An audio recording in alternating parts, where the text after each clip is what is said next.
plano diretor, o que é planejamento urbano. Então são ações, são necessidades que afetam todo mundo e que ninguém se importa com isso. Infelizmente nós estamos num país de muitas dificuldades, todas as áreas, e algumas questões acabam suplantando outras, como o caso da segurança pública, como o caso da educação, questão da saúde, e aí por diante, transporte público, desemprego, vai embora. Na outra palestra a gente falou sobre as cidades. Então eu acho que é uma informação que eu passei para vocês, que eu defendo que a solução para os problemas está nas cidades. Não está no governo federal, não está no governo estadual, está nas cidades. Se cada cidade conseguir resolver os seus problemas, ou boa parte dos seus problemas, e os cidadãos conseguirem se organizar para resolver os problemas da sua cidade, nós melhoramos as nossas cidades. Cada um melhora a sua e vai servindo de exemplo para outras, e as experiências vão se disseminando. E infelizmente nós vivemos um problema que a Constituição nos trouxe, que é grande parte dos recursos que são arrecadados no país vão para a esfera federal para depois voltarem para a esfera municipal. Então, onde nós trabalhamos é na cidade, onde nós produzimos é na cidade, onde nós vivemos é na cidade, onde nós temos os nossos ciclos de amigos, de produção, é na cidade. E nós produzimos na cidade com dinheiro para o governo federal para depois voltar para cá para resolver os nossos problemas, meses depois, anos depois, e tudo pagando pedágio, o dinheiro chegar aqui novamente. Então, uma das coisas que tem que ser trabalhada é a questão da mudança dessa divisão do dinheiro. Nós temos que mudar o pacto federativo. Uma boa parte do dinheiro tem que ficar na cidade. Claro, nós sabemos de problemas que nós temos com cidades que não ganham para sobreviver, estados que não ganham para sobreviver, que os problemas são muito maiores do que as arrecadações que tem, mas a gente também não consegue resolver nossos problemas porque nós estamos dando dinheiro para pagar o problema dos outros. E infelizmente tudo isso daí acaba gerando um volume de dinheiro na mão do governo federal que só acende luzes aí para pessoas entrarem para a corrupção e acabarem usando esse dinheiro de forma indevida. Com relação às cidades, eu quero mostrar o exemplo de Campinas. Campinas, nós temos problemas aí há muitos anos. No outra palestra eu dei exemplo do caso de Curitiba, que é uma cidade que o seu planejamento urbano, as suas invenções, a sua inventividade disseminou para o mundo. E da mesma maneira que Curitiba pôde resolver os problemas dela, não que ela ainda continue tendo muitos problemas, tem problemas com saúde, ainda tem problemas com moradia irregular, favelas, ocupações, mas resolveu uma boa parte de problemas e principalmente trouxe para a população de Curitiba uma coisa chamada autoestima, e que é uma coisa que nós temos que gerar nas nossas cidades. Nós temos que fazer com que a população conheça a sua cidade, tenha gosto pela sua cidade e tenha autoestima. A gente tendo autoestima pelo nosso local, nosso lugar, a gente vai ter mais respeito, a gente vai ter mais dedicação, a gente vai reclamar com a pessoa que joga lixo na rua, nós vamos ter uma cidade menos suja, com menos pichação, por aí afora. Então, todo o meu trabalho na universidade, as coisas que a gente faz, é nesse sentido, de mostrar o que é a cidade, o que é urbanismo, planejamento urbano, o que é o patrimônio histórico, como nós temos que preservar o patrimônio histórico. É importante para as novas e para as futuras gerações saberem como a cidade foi, por que ela está assim, por que ela está estabelecida dessa maneira, por que a rua tem aquele nome, por que tem aquele monumento. E então a gente também trabalha para que houvesse um curso nas escolas de Campinas sobre Campinas. em que essas crianças fossem sendo instruídas da mesma maneira que elas têm com relação à reciclagem, à economia de água, né, que elas chamam a atenção dos pais, fecha a torneira, não toma banho tanto tempo, não joga esse lixo reciclado, não joga no lixo comum. As crianças já estão começando a ter esse tipo de atitude, de interação. Eu acho que se tiver conhecimento sobre a cidade é uma coisa muito importante. Eu já dei várias palestras em escola, e me marcou muito uma palestra que eu dei há muitos anos atrás, que estão uns 8, 9 anos atrás, numa escola lá no Aparecidinha. E eu falando sobre Campinas, etc, etc. De repente eu descubro que numa classe, devia ter umas 40 crianças, só 2 conheciam o centro de Campinas. Porque a vida deles é lá no Aparecidinha, a cidade deles é o Aparecidinha.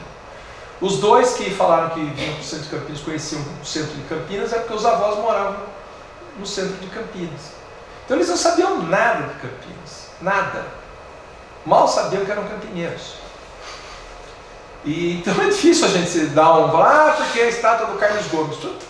Quem que viu, nunca viram a estátua do Carlos Gomes, nunca viram a igreja, nunca viram a catedral, nunca viram nada.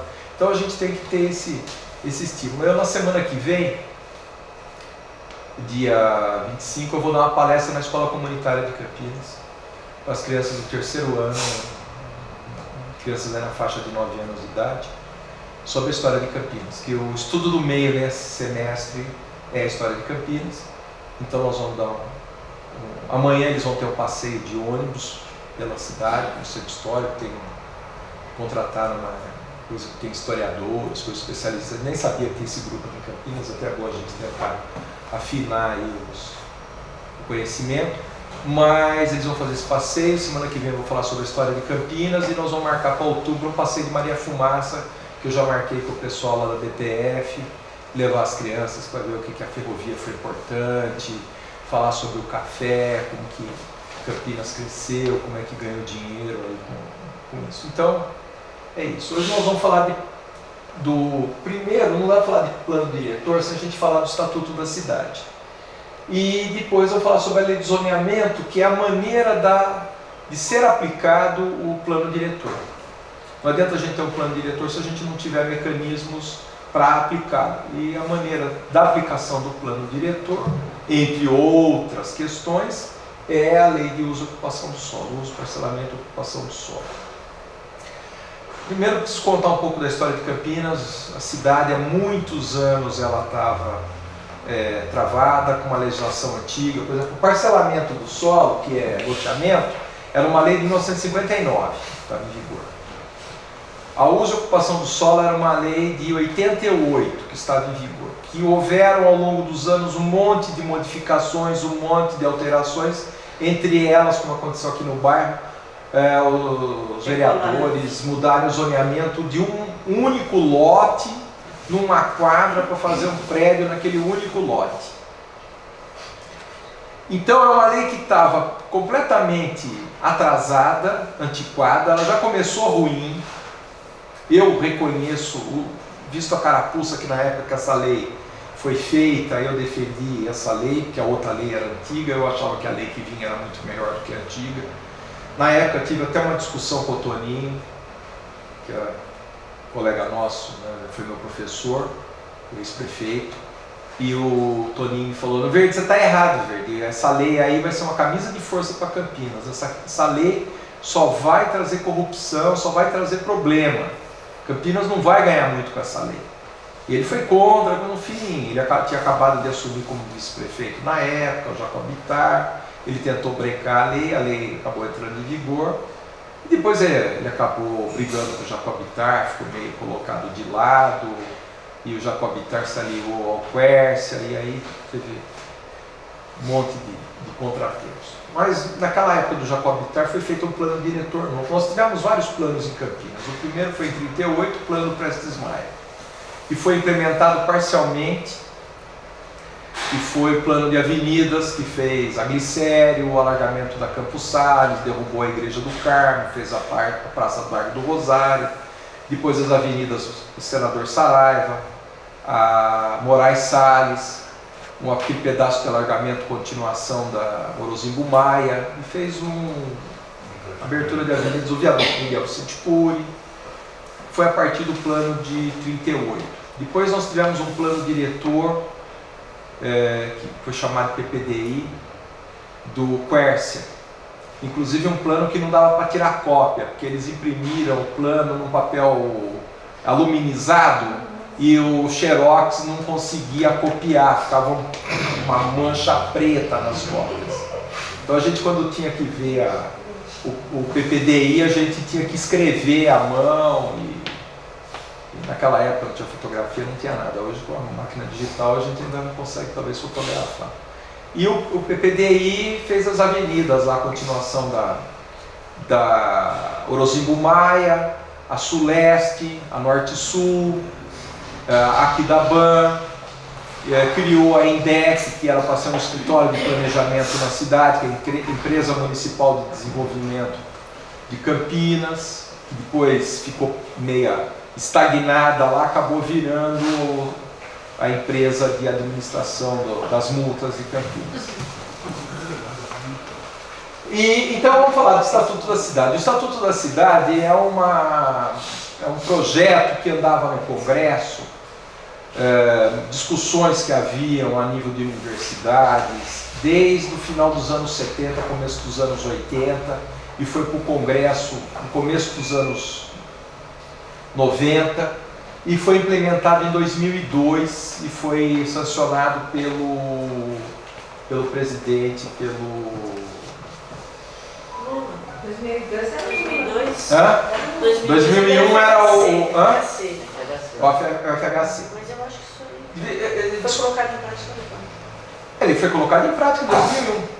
Foi aprovado e começou a ser colocado em prática. Então, a partir do Estatuto da Cidade, passou a ser obrigatório os planos diretores. E a implementação de um monte de instrumentos, que nós vamos falar já. Então, o Estatuto da Cidade, né, a Lei 10.257 de julho de 2001, regulamenta a política urbana a partir da Constituição de 88, que tinha um capítulo na Constituição, tem um capítulo na Constituição sobre política urbana. E os princípios básicos são planejamento participativo e a função social da propriedade. Para quê? Para lutar contra a especulação imobiliária, banco de áreas para haver valorização, para usar essas áreas no futuro. Principalmente isso, e para que a população tivesse participação democrática das discussões da política urbana das cidades. Então, a partir da aprovação do Estatuto da Cidade, foi obrigado. Cidades com mais de 20 mil habitantes têm que ter plano diretor. Se não tiver, eles não têm direito a pedir recursos federais. Começa a um corte assim. O que aconteceu? As cidades começaram a fazer planos diretores, que era com o texto de um plano com o outro, todo mundo fazendo um plano igual. A gente pega um plano, por exemplo, de uma cidade como Arthur Nogueira, que praticamente não tem nada de patrimônio histórico. O que tinha era a estação de trem da Funilense, que já foi demolida faz muitos anos, e tem um capítulo sobre preservar o patrimônio histórico. Quer dizer, copiaram aquele plano diretor de algum lugar e tinha patrimônio histórico em outra cidade e copiaram. Por quê? Eles tinham que ter um plano diretor para poder dizer que tinha, mas ninguém estava interessado em implementar nada na cidade. E Campinas aconteceu isso também. O plano 91 foi um plano que ficou na gaveta. O plano de 2006 foi um plano que não foi terminado, ficou na gaveta. E agora tinha que ter um plano em 2016, que pelas discussões que começaram em 2014, acabou sendo implementado um acordo que foi feito com o Ministério Público só em 2018. As cidades também são obrigadas a ter plano diretor pertencente a regiões metropolitanas e aglomerados urbanos. Áreas de especial interesse turístico, mesmo que tenham menos de 20 mil habitantes. Áreas de influência de empreendimentos com significativo impacto ambiental. Por exemplo, cidades em regiões de represa, cidades em regiões de mineradoras, cidades com usinas de petróleo, né, de gasolina, combustível. Então, mesmo que tenham menos de 20 mil habitantes, estão sujeitas a ter plano diretor. e que queiram aplicar os instrumentos específicos. Então, cidades que queiram fazer o plano diretor por iniciativa própria, mesmo sem estar obrigados a fazer, para poder usar os instrumentos que o plano, o Estatuto da Cidade prevê. Então, parcelamento, edificação e utilização compulsórios. Quer dizer, é obrigatório fazer construção. Os lotes, evitar que os lotes fiquem vazios.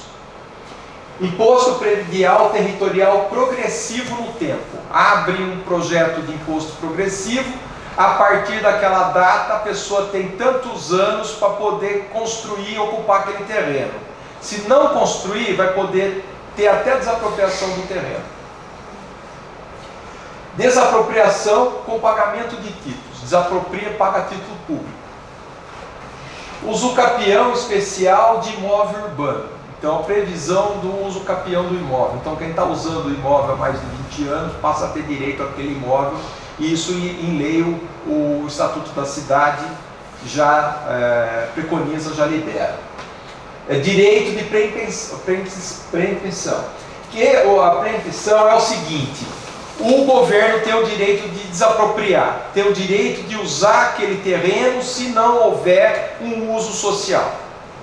Pô, está numa área extremamente urbanizada, com toda a infraestrutura, com transporte, com água, luz, esgoto, etc., e aquele terreno vazio e a cidade precisando de moradia. Então, após 5, 6 anos, dependendo da lei municipal que tenha, do imposto progressivo, o governo pode apreender esse terreno, desapropriar esse terreno para fazer um uso social. Esse uso social não necessariamente é habitação de interesse social. O governo pode fazer um projeto de lei, uma iniciativa com a iniciativa privada, uma parceria com a iniciativa privada e fazer uma urbanização naquela área. Pode colocar lá uma universidade, um curso técnico, habitações, áreas comerciais, da melhor maneira que transforme aquela região. E, claro, habitação de interesse social também. Porque o que acontece com a Lei Lema, que foi criada lá nos anos 60, que os loteamentos, antes as pessoas faziam os loteamentos irregulares, loteavam as áreas e começavam a vender os lotes antes de fazer a aprovação nos órgãos públicos, nas prefeituras. E depois a prefeitura que tinha que ir lá botar guia, sarjeta, rede de água, esgoto, etc. E aquilo acabava virando cidade. A Lei Lema proibiu isso. Você tem que lotear, você tem que aprovar, você tem que pôr 5 infraestruturas. Então, guias e sarjetas, demarcação de lote, rede de água, iluminação pública, ia ficar faltando uma, que às vezes não faz nem o esgoto, nem água pluvial, mas consegue que a companhia de ônibus leve o ônibus lá. Pronto, já tem 5 infraestruturas, não tem asfalto, não tem nada, mas tem lote demarcado, tem o loteamento registrado. Isso trouxe um benefício para não ter loteamento irregular clandestino, mas por outro lado, favoreceu a ocupação de favelas. Foi aí que começaram os crescimentos das favelas. Foi a partir da Lei Lema, porque antes as pessoas pobres humildes compravam um lote qualquer e pelo menos ainda estavam numa demarcação de lote. E as favelas não têm demarcação nenhuma, é uma ocupação totalmente irregular, sem demarcação, sem nada. A outorga onerosa do direito de construir. Uma das opções que o Estatuto da Cidade dá é transformar a cidade tudo em índice 1. E regiões que possam ter índice mais, uma vez a área do terreno pode construir. Quer construir mais? A gente vende uma outorga. Então, o governo municipal passa a ser o empreendedor que está valorizando a terra. Isso deu muita discussão no processo do plano diretor em Campinas, porque nós já tínhamos regiões que podiam construir 2 vezes, 2 vezes e meia, 3 vezes, 4 vezes, 5 vezes a área do centro da cidade. E aí a gente começou a discutir, falou, pô, a pessoa já tem o direito de construir 5 vezes, nós vamos tirar esse direito? Ah, nós vamos dar um prazo, 2, 3 anos. Mas, quer dizer, A pessoa comprou o terreno lá, pagou, sei lá, 5 milhões no terreno, porque aquele terreno pode construir 5 vezes. Daqui meia dúzia de anos vai cair para uma vez. Aí o terreno custava 5 milhões, vai cair para 1 milhão, 1 milhão e meio. A pessoa vai perder aquele dinheiro, vai perder aquele direito. É um direito adquirido. Nós não podemos deixar isso acontecer. Então, vamos fazer o seguinte. Vamos trabalhar com a outorga nos terrenos que só pode construir casas hoje, só tem uma vez a área do terreno.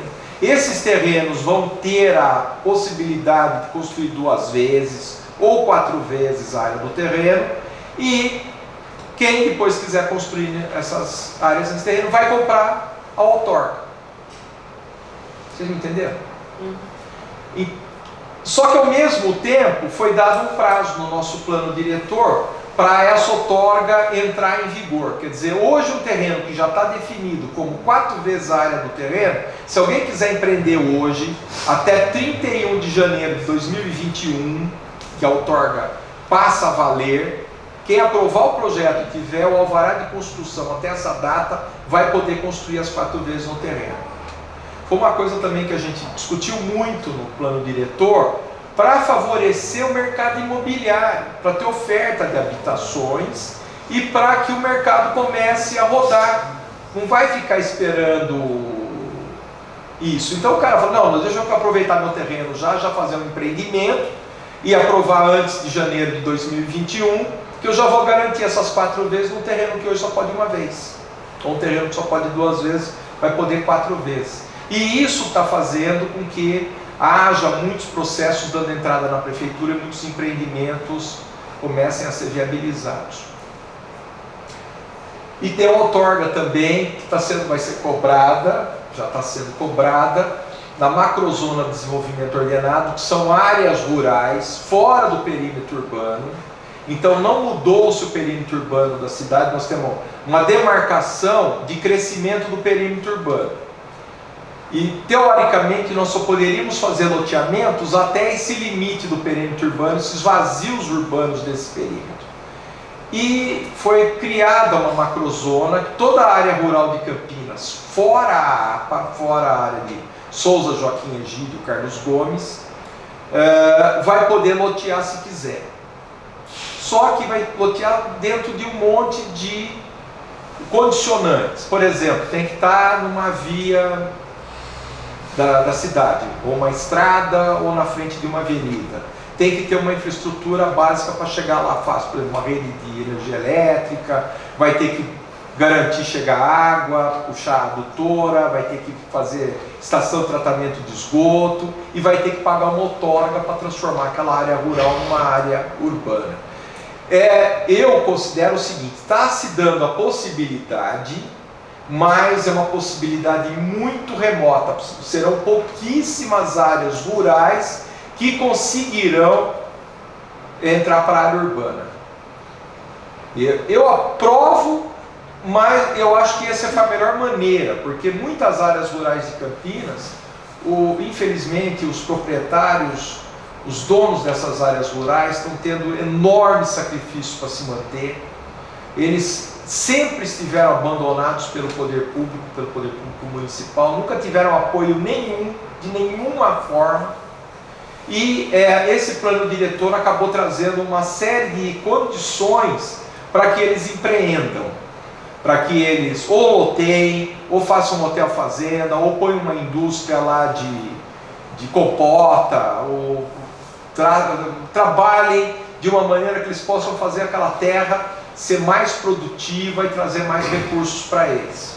A região de Barão Geraldo também? Tá, a região de Barão Geraldo tá. Porque lá tem muita área assim. Tem muita área, sim. Tem área que tá assim, a avenida do lado tem na frente lá do Santander. Tem o Santander de um lado, a Cantora Grande, do outro lado é a área rural. Fazenda. Fazenda e não pode fazer nada. Essas áreas poderão, mas vão ter que pagar outorga. Aí vai precisar fazer a conta, ver se vai valer a pena vender o terreno, se isso, todo o gasto por urbanização, com tudo, vai valer a pena. Eu acho que por hoje não vale a pena. Mas antes, por exemplo, eles não poderiam empreender uma série de coisas que agora eles vão poder também. E esses valores de outorga, como tem uma formulazinha lá meio mágica, sabe? que eu acho que alguém sonhou com aqueles índices lá e que dá um resultado lá, que é bem maluco o cálculo. Nessa outorga da área rural, ela tem 3 maneiras de calcular. Tem uma pela área bruta, tem uma descontando as áreas verdes mais pela área útil, e tem uma outra que também desconta as áreas verdes, área útil, tem com relação também às áreas institucionais, o que vai ter de área pública. Mais ou menos, fazendo a conta, numa gleba normal, que não tenha muito rio, por exemplo, muito córrego, muito APP, as contas dão mais ou menos a mesma coisa no final. O valor do a pagar vai ser mais ou menos o mesmo. Não existe dentro desse raciocínio, o que eu sempre achei que se fosse o mais interessante, é um planejamento dessas áreas. Um planejamento enquanto assim, não rígido, mas assim, intenção de crescimento da cidade e as propostas possíveis para essas áreas. Então, que seria o ideal, né? Porque então, você deixar de uma certa forma, na mão do dono da terra, não sei quem. Nós temos as diretrizes, viárias que têm que ser respeitadas, já tem uma série de questões que já estão colocadas. Sim. Possibilidades de adutoras de água da Sanada, esses estudos já estão feitos. Então a pessoa pede diretriz na prefeitura, outra coisa que a gente conquistou com essa lei de zoneamento e parcelamento. Antes a pessoa entrava com diretriz, a gleba era cadastrada, a pessoa já passava a pagar IPTU. Se não decidisse lotear, já tinha IPTU para pagar. Agora não, a pessoa vai entrar com pedido de diretriz, etc, só vai passar a pagar IPTU na hora que tudo finalizar. Então tem um monte de coisa que o poder público só ganhava, não dava retorno nenhum. Por exemplo, retorno, estrada pavimentada. Pessoa numa área rural não consegue sair para a produção, não consegue chegar uma ambulância, não tem correio, não tem ônibus, o produto sai tudo rebentado, tudo amassado, tudo quebrado, o bombeiro não vai lá apagar incêndio. Então não tem benefício nenhum. A pessoa só paga imposto, né? Vamos continuar aqui. Transferência do direito de construir, isso com relação a bens tombados. Você tem um bem tombado, aquele bem tombado tem um coeficiente de aproveitamento, 3, 4, 5 vezes a área do terreno. Se você demolir aquele imóvel, você pode fazer um prédio tal, tantos andares. Já que aquele imóvel está lá, você não pode tirar aquele imóvel, porque ele está tombado. Aquele potencial construtivo, que é a diferença do que está construído com o que poderia construir, o dono pode vender para alguém. Vender para uma construtora, para uma empreendedora, para uma incorporadora. Então vende lá e aquilo é registrado na matrícula do imóvel. Então isso traz benefício para quem é dono de um bem cultural, de um patrimônio cultural. Que antes a pessoa só tinha que manter, tinha que cuidar, não podia fazer nada e não ganhar dinheiro com aquilo. Mesmo assim, a pessoa não precisa manter o mesmo uso. Não é porque aquilo foi uma igreja, tem que continuar sendo igreja, ou porque foi um casarão de um barão, não tem mais barão para morar lá, pode virar uma escola, um centro cultural, ou um restaurante, como o caso do... E a construtora que compra esse... Eles podem pegar isso daí e aumentar 20% a construção em qualquer área da cidade. Então o cara compra, por exemplo, 1.000 metros, ele pode usar 200 metros num empreendimento, 300 metros no outro, até usar os 1.000 metros. E ele vai ter esse certificado do patrimônio cultural e ele vai poder usar nas obras dele. Ele transfere para onde ele quiser. E a medida metros quadrados? Metros quadrados. Há uma discussão que o cara compra a área do centro da cidade, que aí ele vai usar lá no Parque Prado, que não é a mesma valorização. Sabe, mas se a gente entrar em extremas minúcias de cálculo, nós nunca vamos fechar conta nenhuma. Certo. Né? Então, quem está vendendo vai vendendo o que der, quem vai comprar vai pegar uma área que já ia construir às vezes 5.000 metros e poder aumentar mais 20% daquela área aqui. Né? E aí constrói mais 1.000 metros e boa, né? Tá? Estudo de impacto de vizinhança e o que é previsto também no Estatuto da Cidade, que é com relação à incomodidade ou problemas que possam causar aquele empreendimento. Então, por exemplo, um shopping center vai causar um problema com o trânsito, vai causar um problema às vezes com o movimento, e com consumo de água, com geração de esgoto, etc, etc. Então o empreendedor vai fazer um estudo de impacto de vizinhança e ele vai ter que criar uma série de questões mitigatórias. O problema do trânsito, nós vamos alargar a avenida, nós vamos pôr semáforo, nós vamos pôr placa, nós vamos não sei o quê, e eles vão resolver o problema daquele entorno imediato para que o empreendimento dele possa existir. Se ele simplesmente botar lá e deixar o problema para o poder público, não está certo. Mas quem decide isso é o empreendedor ou a prefeitura? O que vai ser feito? Quem decide é o empreendedor. Nesse caso do EIV, das medicatórias do EIV, é ele que decide. O poder público, dependendo do empreendimento, pode exigir fazer um TAC, um termo de ajustamento de conduta. Porque além do EIV, o poder público pode dizer, não, o empreendimento vai trazer mais problemas. Só um farol não vai resolver. Não, porque às vezes é o seguinte, o cara monta um shopping center, ele vai resolver os problemas do shopping center. Só que aí tem um cara do lado que vai fazer um hipermercado. O hipermercado vai resolver os problemas dele, o shopping center os dele. Só que na hora que junta os dois, aquele problema é muito maior do que cada um está mitigando. Então aí faz um termo de ajustamento de conduta para resolver outra questão. Por exemplo, fazer uma ciclovia aqui da Norte-Sul, botar iluminação a LED na cidade, no bairro, né? Tudo sendo direcionado para o entorno imediato do empreendimento. Só uma dúvida. Oi. O empreendedor faz o impacto de vizinhança e já apresenta junto as ações mitigatórias.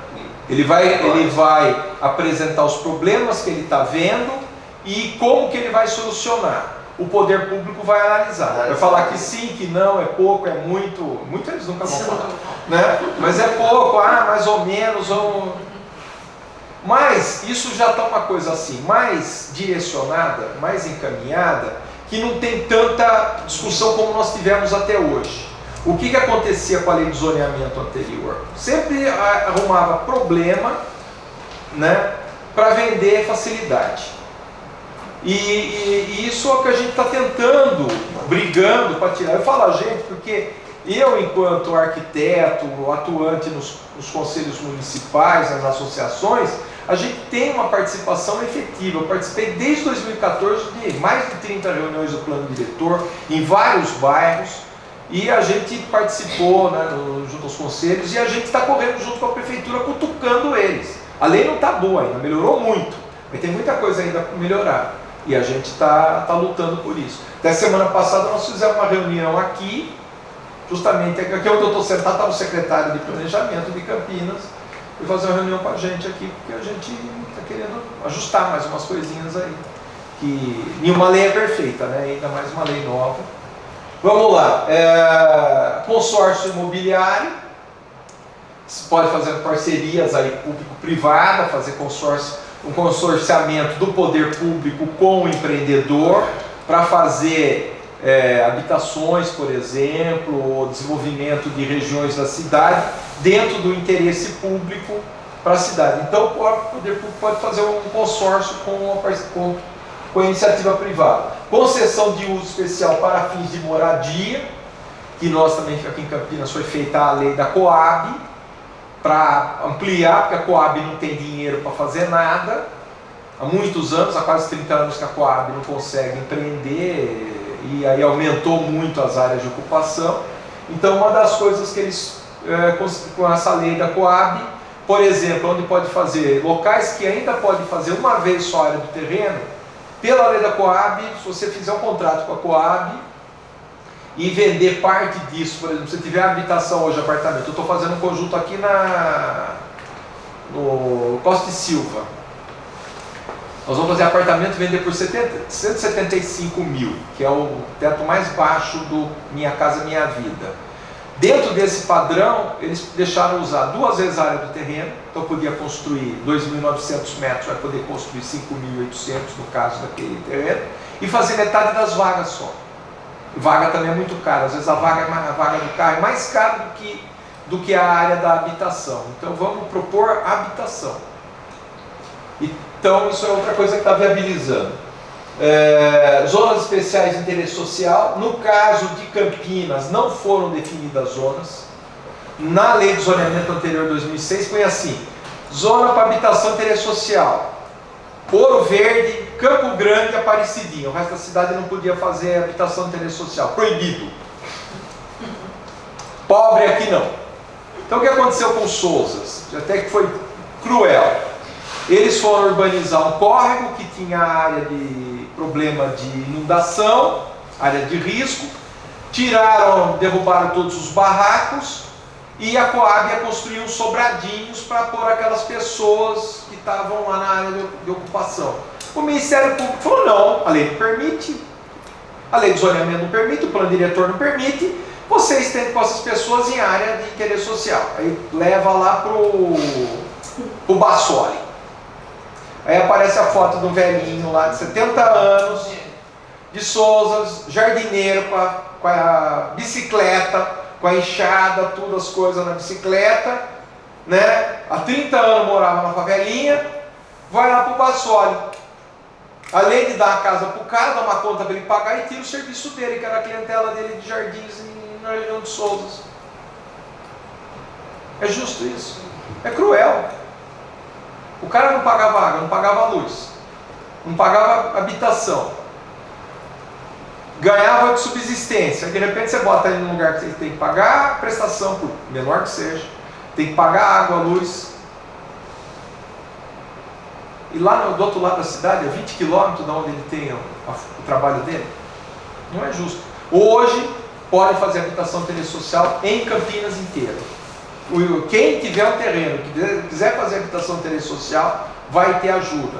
Quem quiser fazer um empreendimento socialmente misturadinho, que a gente fala, várias classes sociais, por exemplo, apartamentos de 3 dormitórios, de 2, de 1 dormitório, no mesmo empreendimento, no mesmo terreno, no mesmo lote, vai poder fazer um contrato com a Coab e vai ter uma série de benefícios dependendo da porcentagem de apartamentos de valor mais baixo que ele tenha para vender, até nas faixas 1, 2, até 10 salários mínimos, né?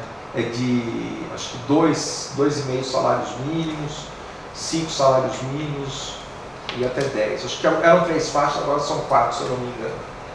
Zonas especiais de interesse social, contribuição para a melhoria. João, Pois não.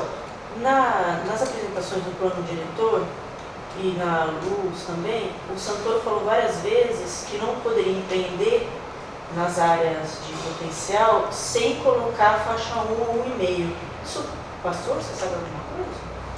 Não. Lembra que ele falou assim: pobre vai morar no Taquaral, no Alphaville, no Gramado, que não ia ter mais diferenciação? Não. Há um estímulo para isso, não obrigatoriedade. Uma das coisas que a gente brigou na lei é o seguinte: tudo que é tudo que é obrigado, não traz benefício. Você tem que trazer estímulo. Vamos fazer habitação de interesse social? Vamos. Qual que é o benefício para fazer? O benefício é você poder construir 2 vezes a área do terreno. Claro, tem limites lá. Se eu fosse construir só a área do terreno, eu poderia fazer prédio de 8 andares. Só que tem um limite de 6. Térreo mais 6. Então você vai fazer 6. Tem um outro benefício. Até 15% de área construída você pode fazer comércio. Vamos fazer lá 800 metros de área comercial, salinhas comerciais. E isso é uma coisa que a gente defende também há muitos anos. Que é o Minha Casa Minha Vida nunca teve. Bota o cara lá no Bassoli, precisa de 1 litro de óleo, tem que pegar um ônibus, andar 4 km, para depois ir mais 4 km para chegar em casa. Aí chega em casa e lembra que ele esqueceu de uma latinha de milho, né? Então, o cara tem que morar. Se ele tiver um comércio embaixo, um comércio imediato, além dele ter esse serviço próximo de casa, ele também vai ter um lugar que ele possa talvez arrumar um emprego. Aquelas áreas comerciais que vão ser vendidas, elas são vendidas por um valor de metro quadrado maior. Elas vão ajudar a subsidiar as habitações. E às vezes a conta pode talvez não fechar, ou vai ficar muito próximo do equilíbrio, e o cara vai falar: não, por mais que eu vá construir por esse valor, eu teria que vender por R$190 mil cada habitação, 175 eu não consigo. aí não fecha a conta, ele não vai empreender. Agora, tendo comércio, às vezes o comércio acaba tendo uma compensação, além de trazer esses benefícios da pessoa ter o comércio próximo. O que acontecia na Minha Casa Minha Vida é que o empreendedor tinha que deixar uma área de terreno para fazer o comércio. Só que as pessoas vão morar lá e aquele comércio não existe. E aquela área, para ser comercializada depois, para alguém fazer alguma coisa, o que acontece? Aquela área passa a ser invadida, vira uma favela no meio do loteamento. E o pessoal fica sem comércio. Então o comércio tem que chegar junto. Assim como escola. Como creche. etc. E a zona mista você pode fazer tudo isso. Você pode ter uma creche particular. Até a Prefeitura de Campinas, tanto que a gente falou, acho que alguém acordou lá e eles estão fazendo agora o selo de creche. Então a pessoa pode ter uma creche particular, tipo escolinha.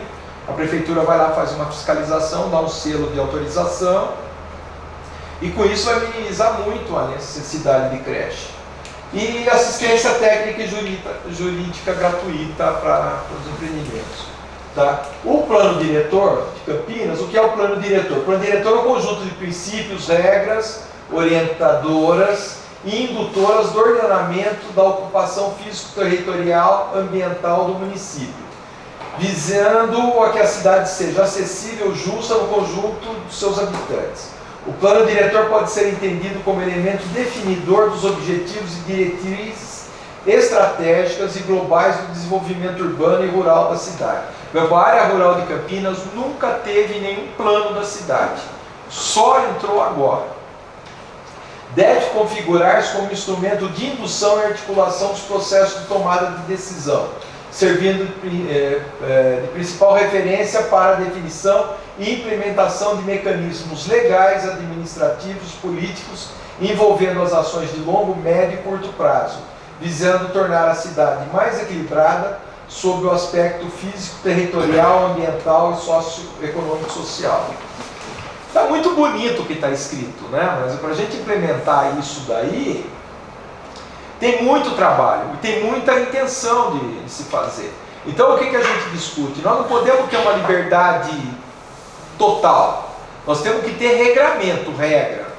Um empreendedor, a iniciativa privada, precisa de ter regras para trabalhar, regras justas, regras claras, bem colocadas. Ele vai trabalhar de acordo com as regras, né? O jogo é esse, então nós vamos jogar. E o que acontecia com Campinas antes é que não tinha. A gente tinha, por exemplo, empreendimento, você podia verticalizar em determinado lugar, que era o chamado HMV5. Aí você ia lá negociar, fazer alguma coisa. Gente, era um absurdo, que vinha de exigência, aí ia para a Sanasa, ia para a IDEC, ia para 5, 6 secretarias, cada uma vinha com um pacote de necessidade de exigência.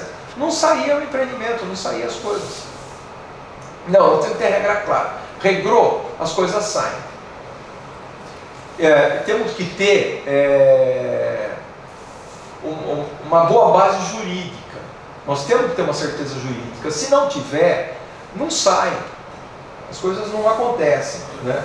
Aí, objetivos e diretrizes da política de desenvolvimento urbano de Campinas. Isso é o plano diretor de Campinas.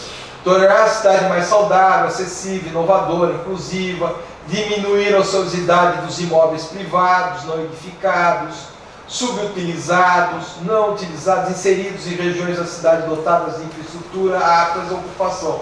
Por exemplo, casas abandonadas, áreas comerciais, barracões, que nós temos vários no centro da cidade, em algumas áreas lindeiras ao centro, Vila Industrial, Vila Teixeira. Então, não vai, não sai.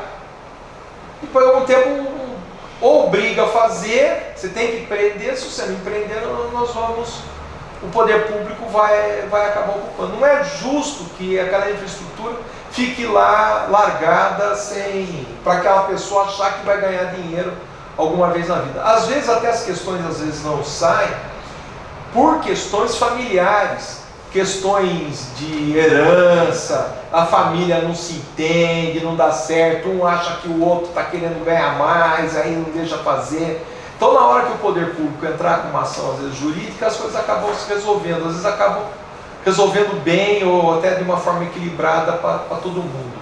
e principalmente para a cidade. Nós vamos poder levar habitação para as áreas mais centrais, que essa é uma das intenções. Proteger, conservar, preservar os recursos ambientais municipais. Isso, a questão ambiental, Campinas hoje também é um exemplo a nível brasileiro, a nível nacional, do trabalho que a Secretaria do Verde tem feito. Tem muitos erros, tem muita coisa que está saindo fora do eixo, mas se a gente for analisar de acordo com outros municípios brasileiros, nós tivemos muitos ganhos nos últimos anos, muitos mesmo. Promover a inclusão social, reduzindo os fatores que contribuem para as desigualdades e segregação social. Essa é a questão, por exemplo, de pobre lá, classe média aqui, rico aqui, comércio aqui, serviço aqui, indústria ali. Nós temos que fazer uma cidade mista, uma cidade integrada. Fazer as pessoas estarem morando junto, perto, né? Isso nós vamos ter inclusive uma cidade mais segura. A segurança também está nisso. Garantir a eficiência e desburocratização da gestão pública, isso é uma briga. Esses primeiros projetos estão sendo aprovados agora com a nova lei de zoneamento. O pessoal da prefeitura tem uma cabeça que eles estão no setor de desaprovação de projeto. Eles não estão no setor de aprovação de projeto. Então eles não aprovam. O cara olha 5, 6, 10 vezes, que não pode fazer assim, e manda arrumar. Quando o processo volta de novo, tem mais isso, aí vai arrumar. Tem mais aquilo outro. Gente, o processo vai e volta 8, 10 vezes. Não aprova. A maioria dessas pessoas são concursadas ou não? São. São? A maioria são concursadas. Se acostumou, né? Não, a pessoa entra lá, ela já aprende. O medo de botar o chamegão. É aprovado. É o medo. Teve uma época que na época, assim, dizem, né, que teve uma mulher do prefeito aí que ela recebia um dinheiro por fora para fazer umas coisas. E aí, ela não dava ordem para os funcionários, ela não era ela que assinava, ela que aprovava, ela era engenheira, né? Então o engenheiro da prefeitura assinava a aprovação, aí vem o Ministério Público, descobre os erros, abre um processo contra o fulano. Não é contra a prefeitura, é contra o empregado que obedeceu ordem.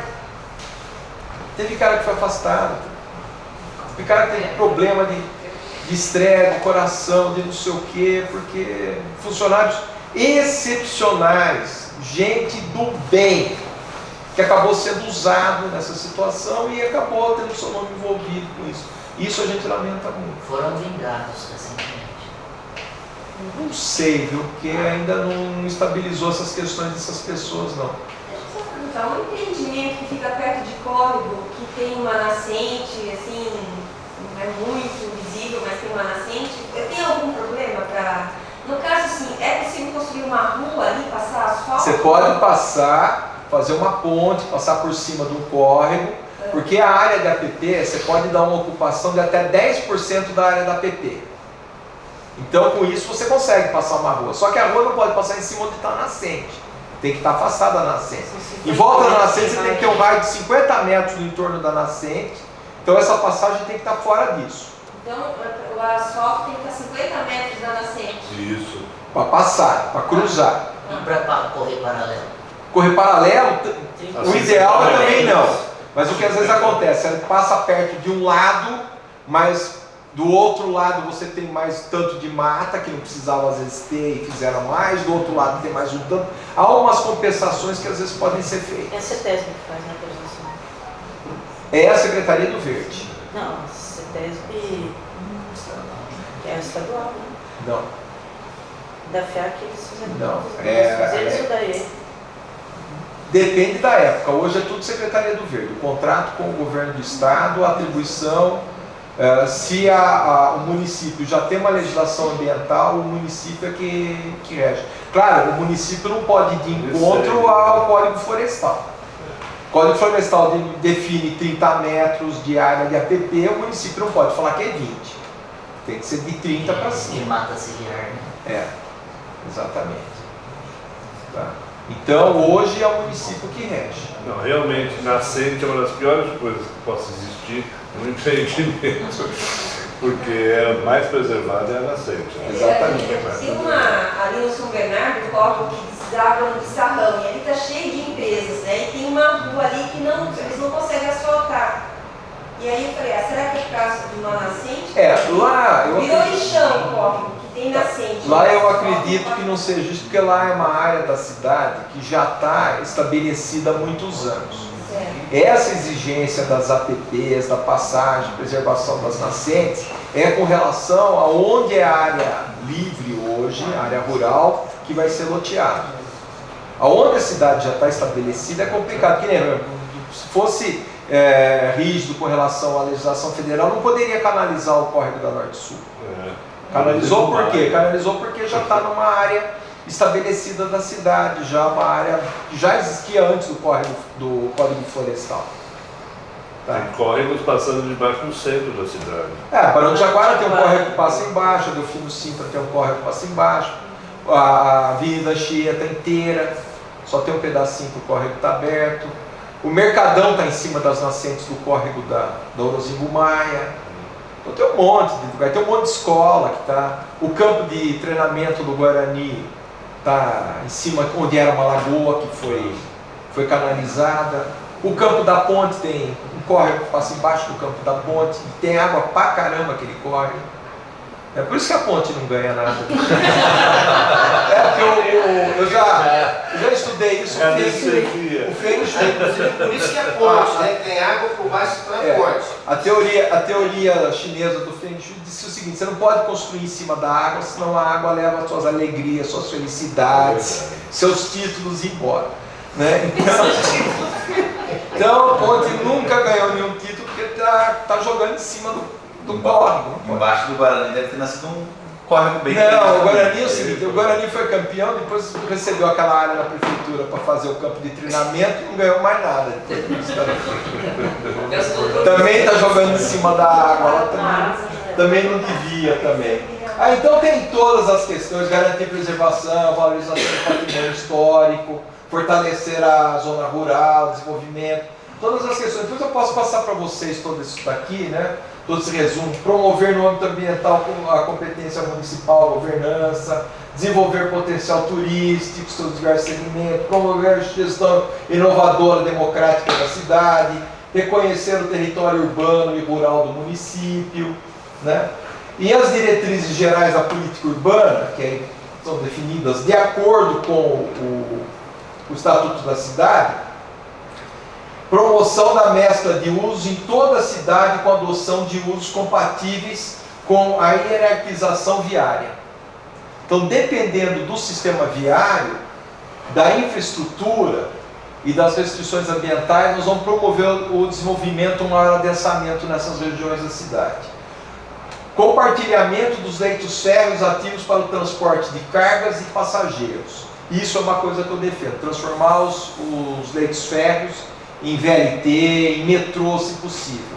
Eu defendo fazer metrô em algumas regiões, a gente enterrar, porque o metrô numa cidade, por exemplo, passar pelo centro, cavar por baixo do prédio, é caríssimo o tatuzão. Mas as áreas que nós temos livres do leito férreo, você fazer parede de concreto e laje em cima, e você libera o sistema viário em cima, você faz o transporte subterrâneo.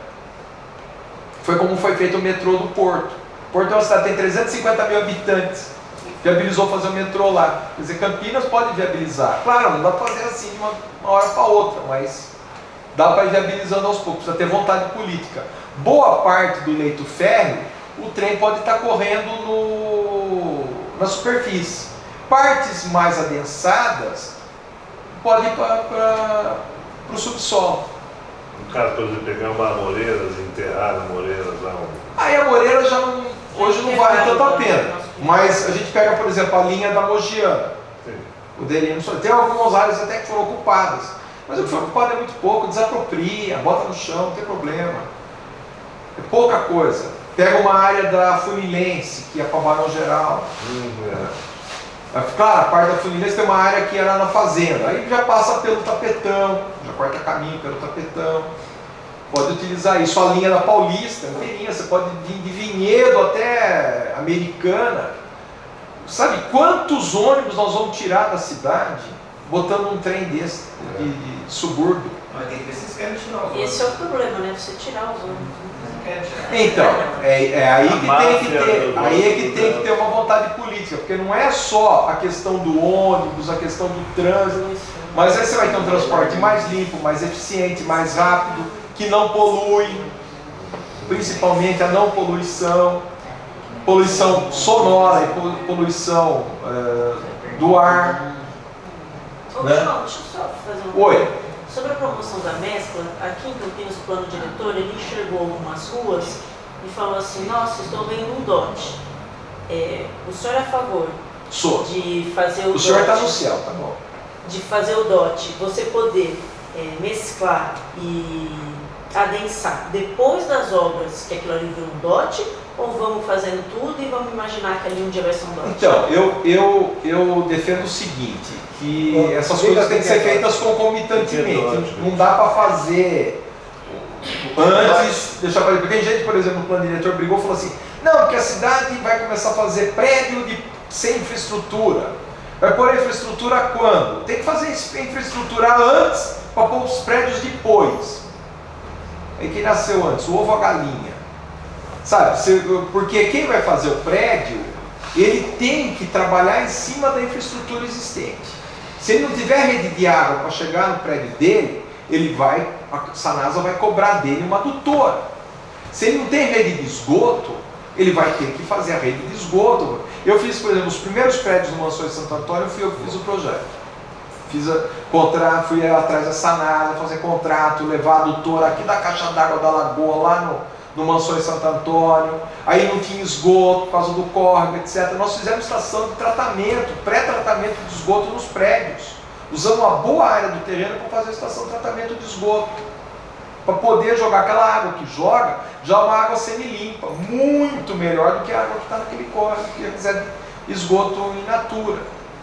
Então, há essa cobrança. Então, a infraestrutura vai junto. É muito mais barato a gente substituindo a infraestrutura da cidade aos poucos, ampliando a infraestrutura, do que levar a infraestrutura longe, do que fazer um loteamento que nem o Alphaville lá na PQP. O DOT é o desenvolvimento orientado pelo transporte. Então, eu acredito que pelo menos o transporte, do jeito que foi colocado, isso deveria estar pronto, porque senão você vai adensando e não vai...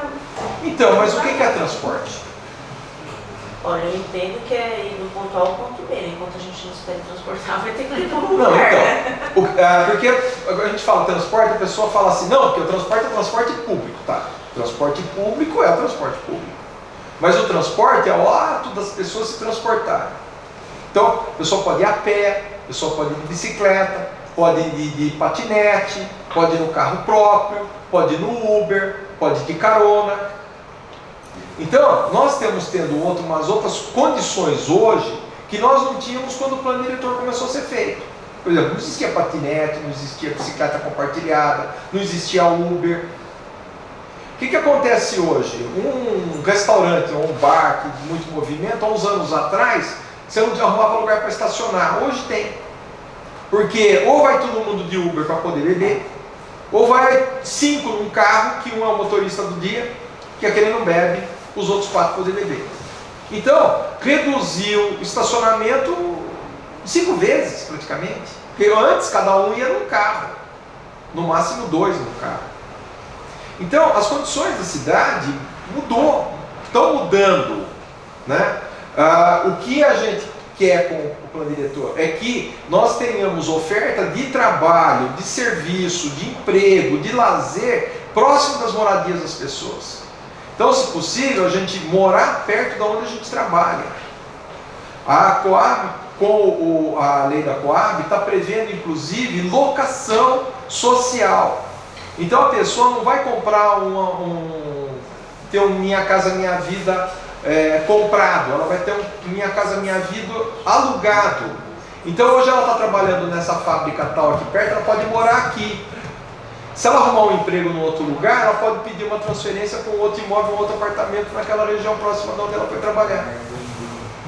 Nós podemos ter isso. Já tem países do mundo que tem esse tipo de coisa. A Inglaterra tem moradia social por locação. Portugal está criando isso agora também em grandes cidades em Portugal. Mas são prédios públicos. Hã? São São imóveis de parceria público-privada. Não é totalmente público, não. São próprios moradores que disponibilizam os imóveis para alocação nessas situações, nessas condições. É feito um contrato com a Coab, né, ou uma outra empresa que se monte com relação a essa alocação, né. Tá? Utilização dos leitos férreos para transporte, preservação da faixa notificante das linhas de alta tensão, dutos, oleodutos, marginais, leitos férreos ativos das rodovias, preferencialmente do sistema viário e áreas complementares de urbanização.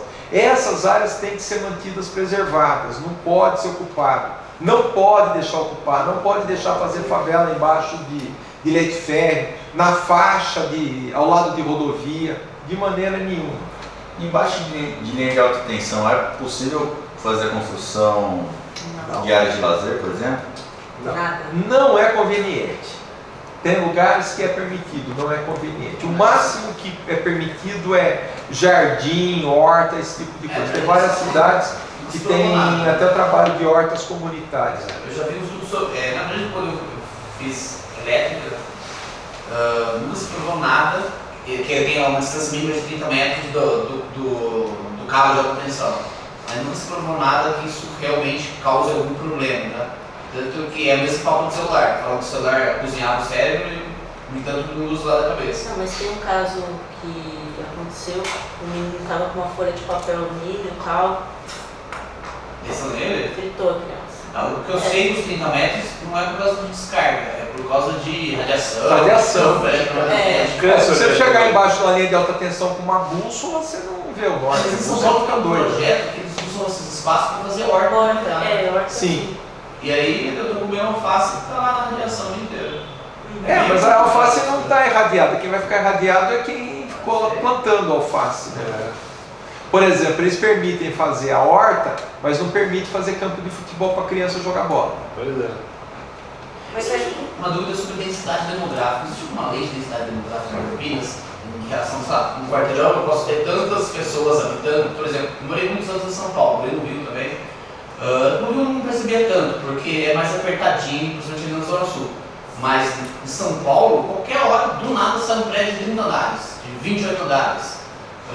Aquele edifício de Jaraguá, que é um dos maiores. Lá sai dois no quarteirão. E aqui não, aqui você vê, parece que tem uma limitação. E a gente fala de uma lei de densidade demográfica. Então, tem certas... uma das diretrizes do plano diretor foi adensar a cidade. Só que eles criaram tanta linha de corte, porque nós temos uma linha de corte que é o coeficiente de aproveitamento, é tantas vezes a área do terreno. Depois tem uma linha de corte que é o número mínimo de habitações. Tem uma linha de corte que é o número máximo de habitações. Aí, eles fazem uma confusão, porque quando a gente fala de densidade, a gente fala de número de pessoas por hectare ou número de pessoas por quilômetro quadrado. E eles estão falando de número de habitações por hectare.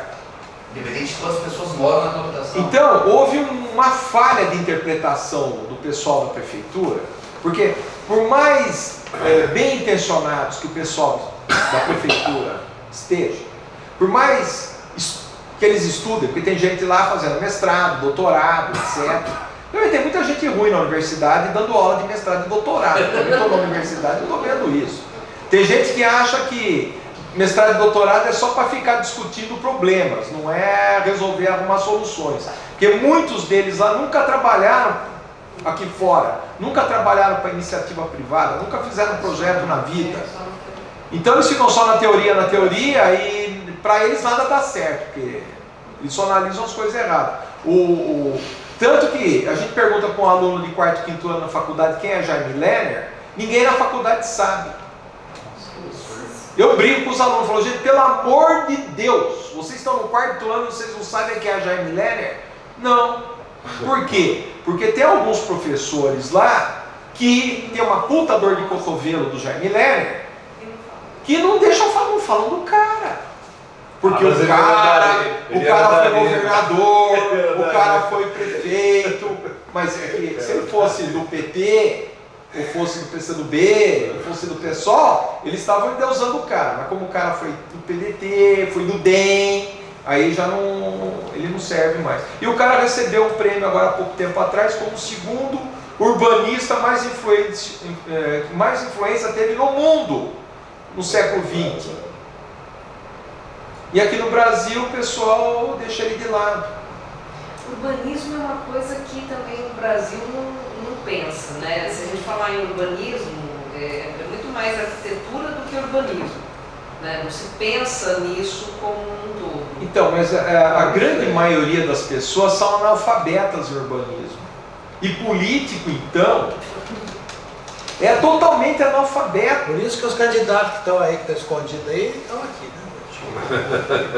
Então, essas aulas que eu dou é para a gente falar isso, gente. Vamos discutir, vamos estudar, vamos entender, vamos compreender. Vamos ver que essas questões todas nos afetam, ou para o bem ou para o mal. Claro, a gente às vezes está querendo trabalhar a favor, a gente às vezes acaba errando. Mas, por exemplo, eu reconheço, às vezes eu erro, mas a gente erra querendo acertar. Agora, se a gente ficar com medo de errar, a gente também não faz nada. A gente tem que ser ativo, proativo e trabalhar a favor. Né? Vamos aí tentar ajustar. Nem a lei de zoneamento, tem algumas coisas que não estão legais. Mas vamos trabalhar para melhorar, vamos ajustar. Porque ela tem muita coisa boa. Né? Vamos continuar aqui. A utilização das linhas de alta tensão, vamos mais para frente. Vamos para o principal, porque senão a gente vai... Vou ficar... Muita coisa que eu anotei. A questão do macrozoneamento. Né? Antes tinham 9 macrozonas em Campinas e não sei o quê. No fim, o estudo do Plano Diretor 2006 só estudou 2 macrozonas. As outras todas não foram feitos os planos de cada uma, que era fazer cada um plano. Tinha macrozona assim, a A4, por exemplo, pegava todo o miolo da cidade, em volta pela Dom Pedro I, pela Anhanguera. Gente, mas a gente pegar Dom Pedro I do lado direito e do lado esquerdo, é praticamente a mesma coisa. Nós temos que tratar mais ou menos do mesmo jeito. Como que de um lado vai tratar de uma maneira totalmente diferente do outro? A Anhanguera é a mesma coisa, a Anhanguera é pior ainda. De um lado e de outro é do mesmo jeito. Porque, então, inventa umas coisas que vai num detalhamento que acaba se perdendo e as coisas não se resolveram. Agora nós temos assim, basicamente a macrozona metropolitana, que é a área de influência das estradas com as outras cidades diretamente ligadas à região metropolitana, que nós temos as questões metropolitanas para resolver. Então temos questões assim, lixo, água, esgoto, são questões metropolitanas, não são questões só municipais. Não adianta eu jogar o esgoto no córrego e lá do Quilombo e ir lá para a Americana, poluir a Americana. Não é justo isso. Que nem a Sanasa há um tempo atrás, e agora de novo, está investindo na estação de tratamento de esgoto da Capoava, lá em Valinhos. Aí as pessoas começaram a meter a boca, que absurdo, a Sanasa, em vez de investir em Campinas, vai emprestar dinheiro para Valinhos, vai investir em Valinhos. Gente, só que a estação da Capoava está a menos de 4 quilômetros da captação de água de Campinas.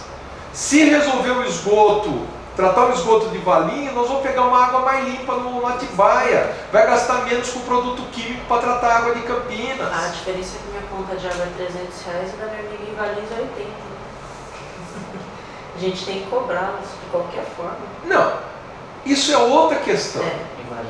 Né? Isso é outra questão. Né? A gente, por exemplo, só vê que tem problema com água quando você abre a torneira e a água não sai. Ou quando você tem problema com luz, quando você liga o disjuntor e a luz não acende. Claro, nós temos que ver essas questões aí de custo. A água em Campinas está cara. Só que a água é o mais barato que a gente compra ainda. A gente gasta mais de TV a cabo e internet do que de água. Nós gastamos mais de luz do que de água. Nós gastamos mais de PVA do que de água. A qualidade de água de Campinas é a melhor água do Brasil. Você toma na torneira, você pode tomar. Então, nós temos que analisar tudo isso. Nós temos 98% de tratamento hoje. Mas vai chegar a 100%. captado, né? Não, nós vamos chegar Não é 100%. Nós vamos chegar a 100% de captação de esgoto e vamos chegar a 100% de tratamento de esgoto. Porque eu lembro quando era 90, 92, aí eu até brinquei lá em São Paulo, na minha cidade tem 92% do esgoto tratado, tá? O esgoto captado, não confunda as coisas. Um cara da Sabesp. E não, aí, sim, mas nós já estamos com captação de esgoto em Campinas de quase 90%, tá? 89% de captação de esgoto. Nos últimos anos, vários bairros, por exemplo, lá em Souzas, onde eu moro, São Conrado não tinha captação de esgoto, tinha vários bairros que não tinham, fizeram as adutoras lá, os captadores de esgoto, né, os coletores de esgoto, captou o esgoto todinho de Souzas. E a estação de tratamento de esgoto lá está preparada para o dobro de esgoto que Souzas faz. Os condomínios que vão sair lá agora também. Mas todos vão ter que ter sua estação de tratamento de esgoto. Que é muito importante, eu acho fundamental. Né? O esgoto vai ser bombeado para a estação, mas já semi-tratado. Então isso é importante. E Campinas também tem os menores índices de perda de água do Brasil. Está trocando toda a rede. Faz anos, né? Tá bem legal assim. Então, mas aqui é muita rede, né? Não, sim, mas é uma coisa assim que é feita embaixo que quase ninguém percebe. Exatamente. E nós temos ainda muitos bairros, que nem Vila Teixeira, São Bernardo, etc., que ainda é tubulação de... Manilha. Mas é tubo de cimento amianto. É tubulação dos anos 50, era tubo de cimento amianto. Então, há uma perda, um caminhão que passa em cima, trinca o cano e eles estão substituindo tudo. Dentro de alguns anos nós vamos ter isso tudo. E a perda na média no Brasil é mais de 50% de água que trata que perde isso. Essa parte de tratamento de esgoto do lado do Souzas, beleza? Geralmente é o que? É fossa? Eu entendo que o pessoal faz. Fossa. Então, mas aí você acaba tendo uma região onde a população é um pouco mais, uma escolaridade um pouco maior. Então ela sabe fazer uma fossa, ela sabe como tratar um engenheiro. E do outro lado, pegar um Itajaí da vida, pegar um Vida Nova, como é que está desse lado? Não, tá fazendo as redes de esgoto, tá fazendo as redes de esgoto e as adutoras todas para tirar, as estações de bombeamento. Porque não é só você retirar o esgoto, você tem que bombear para o outro lado do morro para ir para a estação de tratamento, né? Eu fui no Vida Nova, lá perto do terminal, há uns 5 anos atrás. Quando o cara da descarga cai no cano, não vou nem falar guia, porque não tem guia de calçada. Ele cai na rua. Tem lugar de ocupação, favela, que realmente é esgoto a céu aberto. Não tá frio aí? Não. Esgoto a céu aberto. A comparação com a porcentagem de água desperdiçada e tratada no Brasil, será que não é um dado muito impreciso, tendo em vista a diferença de realidade que a gente tem no estado de São Paulo para os demais estados? Não dá para se comparar a infraestrutura que a gente tem no estado de São Paulo que tem índices tão ruins ou piores que o Nordeste. Não, então, mas a gente É que também tem o seguinte, você fala assim, tem 50% de perda, mas você tem perda por perda de cano, que rompe, etc. Mas você tem perda por roubo. Às vezes tem muita gente granfina em condomínio, indústria, coisa roubando água. Aqui mesmo em Itaquaral. Aqui, as casas, quando saiu o loteamento, eu moro ali pra cima. A minha casa era fossa. Tem casa, até hoje aqui, que são fossas. E quando chegou a Sanasa, a pessoa comprou a casa do terceiro e nem sabia. Se você for ali no Itaquaral, você vai ver que tem vários canos que ainda jogam dentro da lagoa. Ainda joga. Às vezes a pessoa mora aqui e nem imagina. Cheiro, né? Você passa no pedaço que você passa. É tudo jogado lá ainda. Isso aí tem que fazer um trabalho na lagoa de procurar todos esses canos que joga e fazer uma canalização separada. Vai lá e fecha. Não deixar jogar na lagoa. É que joga na água pluvial e a água pluvial vai para a lagoa. Mas tem esses caninhos lá. Mas aqui já é tudo. É difícil, mas é assim, eu acredito mesmo, porque você vai ali na Itaquaral, você às vezes entra ali, tem umas coisas meio estranhas. Né? É que antes não tinha lagoa, né? Quando saiu o loteamento, isso daqui era um Não, prédio, tinha, né? tinha, sempre teve essa lagoa. Não, sim, a lagoa, sim. Na verdade não é uma lagoa, é um rio. Né? Ela é um rio. Não, tem a lagoa. Não, ela foi feita a lagoa, mas ela é um rio. Ela nasce lá em cima, desce. Era o córrego Guanabara. Tem um nome. E o Lago Córrego do Café Guanabara. também. Não é um lago, é um... E aí Então, depois lá ele sim, foi mas organizado. aquela lagoa era um charcão, que depois Isso. eles fecharam ali embaixo, é boa, né? Isso antes de fazer aqui Deixa eu achar aqui, tinha uma foto. Fizeram o eu Parque sou Taquaral para vender isso aqui.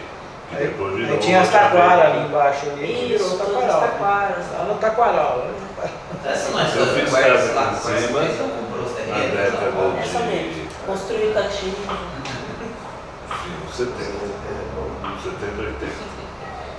Ah, eu não vou achar agora. Mas ainda era Ele nasceu uma ali perto foto da aqui. Vila Nova, ele tem a nascente, ele desce... O córrego vem lá da Vila Nova, da Avenida Imperatriz Leopoldina. isso.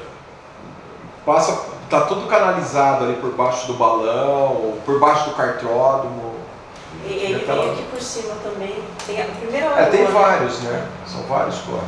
Tinha córrego que vinha aqui do lado do Liceu. Tem ali no final. Foi tudo canalizado. No final daqui da banda norte e sul, tem aquela área aberta, grande. Eu tinha uma foto aqui, não estou achando agora, E ali, da lagoa que me mandaram essa semana, da lagoa nos anos 50.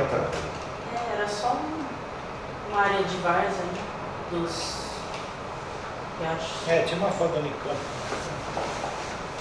Aonde está o pedalinho era onde eram as... Eu não vou achar. A colônia da fazenda. Tinha um braço de terra que entrava dentro da lagoa, onde tinha todas as casinhas dos colonos. Vamos lá. A macrozona de desenvolvimento ordenado, que é das áreas rurais, para poder ser compatível com a legislação específica, para poder ter possibilidade de lotear, não que está liberado tudo para lotear. A macrozona de relevância ambiental, que é a região da APA. A macrozona de desenvolvimento ordenado poderá haver a expansão do perímetro urbano nas áreas passíveis de urbanização, mediante estudos técnicos que indiquem tal possibilidade e com uma lei complementar específica. E as áreas das macrozonas previstas nesse artigo constantes no anexo 1 do plano diretor, são descritas em decreto, que é o que tinha entrado na justiça para ter esse detalhamento, em vez de sair por decreto, para ser incluído no plano diretor. Nós estamos no CMDU, amanhã nós temos que mandar o parecer, amanhã não, depois da manhã o parecer para a Câmara, sobre a inclusão dessas áreas todas no plano diretor. A área de planejamento e gestão, então essas áreas aqui separadas, né, então são conjuntos de bairros, né, então a região do Ouro Verde, Campo Grande, a região de São Domingos, aqui a APA, região de Barão Geraldo, a região aqui do Jardim Miriam, o centro, depois os polos estratégicos. Eu não sei se eu concordo muito com isso no plano diretor, que eles colocaram polo de desenvolvimento estratégico, o aeroporto de Viracopos, o centro e a região de Barão Geraldo, lá para o Ciatec. Aqui está sendo feito um grande projeto de desenvolvimento, por causa da Unicamp, que comprou a fazenda argentina, e agora incluiu a PUC no conjunto, para desenvolvimento para empresas, fornecer terrenos, áreas para empresas de alta tecnologia, trabalham consorciadas com centros de pesquisa, tanto da Unicamp como da PUC. O centro da cidade aqui tinha uma intenção na questão de fazer uma requalificação urbana do centro, mudar toda a infraestrutura do centro, aos moldes como já foram feitos em algumas capitais, como Florianópolis e como Recife. O Centro Histórico de Recife virou uma área de desenvolvimento de startups e de empresas de desenvolvimento de alta tecnologia. Está formidável o centro do Recife, restauraram um monte de prédios, um monte de empresas se instalaram, centenas de empresas trabalhando lá, tem empresas do mundo todo trabalhando, e a intenção era fazer isso no centro. Até agora não fizeram. Claro, se eu não posso reclamar, porque a gente está vendo, acompanhando o que foi feito por essa gestão, o que eles conseguiram perto das gestões anteriores, nós arquitetos, nós profissionais, nós temos que dar mão palmatória. Nós temos condições de trabalhar hoje que nós nunca tivemos nessa cidade. Se tiver trabalho. Não, se tiver trabalho, mas, por exemplo, a gente precisava saber o zoneamento de um lote. Eu vou mostrar para vocês aqui, vou abrir o sistema. A gente tinha que pedir uma ficha de informação que demorava às vezes 3 meses para vir. A gente perdia o cliente e não conseguia falar para ele que zoneamento que era, o que dava para fazer no terreno. Hoje a gente sabe na hora imediata, você clica lá pela internet, o zoneamento já sai. Por quê? Porque a prefeitura estava querendo vender o zoneamento, vender informação. Nós pedimos, né, foi pedido para o prefeito logo que ele assumiu, ele chamou as empresas, profissionais, técnicos, que queria saber os problemas que a cidade tinha, os primeiros 15 dias do governo. Uma das primeiras coisas que a gente falou é o seguinte: nós temos que mudar a lei de zoneamento, nós temos que mudar o plano diretor, nós temos que ter um mapeamento da cidade de acordo. Porque o que nós temos de mapa de Campinas em 2013 era mapa de 83. Como é que você pode trabalhar com um mapeamento, sabe, de 20 anos antes? Não tem condição, 30 anos antes. Você tinha que ir lá ainda pegar aquele papel, você ver ainda, né? É, a ficha de informação, lá, 2 meses para sair uma ficha de informação. Quando não saía errado, porque várias vezes eu tive ficha que saiu com informação errada. Né? Aí as macrozonas, então a macrometropolitana que está junto às estradas, né, do Pedro I, Anhanguera e parte da Bandeirantes, e a estruturação urbana, relevância ambiental aqui a APA, e a parte aqui norte de Barão Geraldo, onde tem aquelas áreas de alagamento do rio Atibaia, a APA, que foi criada lá do Campo Grande. Vamos ter uma ideia dos mapas, né? Estruturação urbana, então as áreas de desenvolvimento e os seus entornos, e as áreas dos corredores de ônibus e vias de transporte, tanto por ônibus como vias de transporte em geral. A rede estrutural de mobilidade, os eixos DOTs, que está previsto. Então hoje só os 2 corredores de ônibus, né, da Moreiras e do Campo Grande. Isso também é um absurdo, os caras fizeram um projeto de corredor de ônibus sem chegar em Viracopos. Pois é, toda vez é isso, mas que o aeroporto não é de transporte, né? Não, é que, na verdade, esses projetos aí são projetos de 2005. Naquela época o aeroporto estava meio largado às traças. Né? Aí depois em 2008 veio a Azul.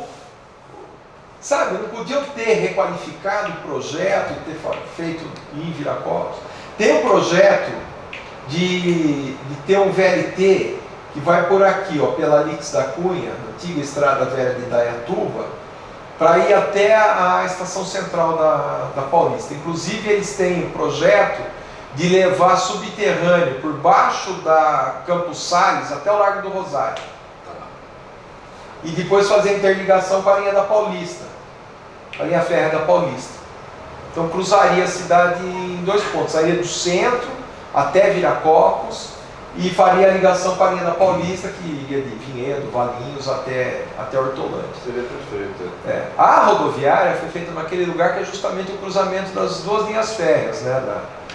Eu defendo uma linha que da linha da Mogiana aqui, desde o Carrefour até Viracopos. Cortar a cidade no eixo norte-sul, né? E aí interligar leste-oeste com a linha da Paulista. E cruzar justamente onde está a rodoviária. Sim. E defendo fazer uma rodoviária aqui do lado do Carrefour. Para pegar todos os ônibus que vêm do litoral norte, Rio de Janeiro, sul de Minas. E a interligação entre esse terminal, a rodoviária e Viracopos seria por esse trem. Sim.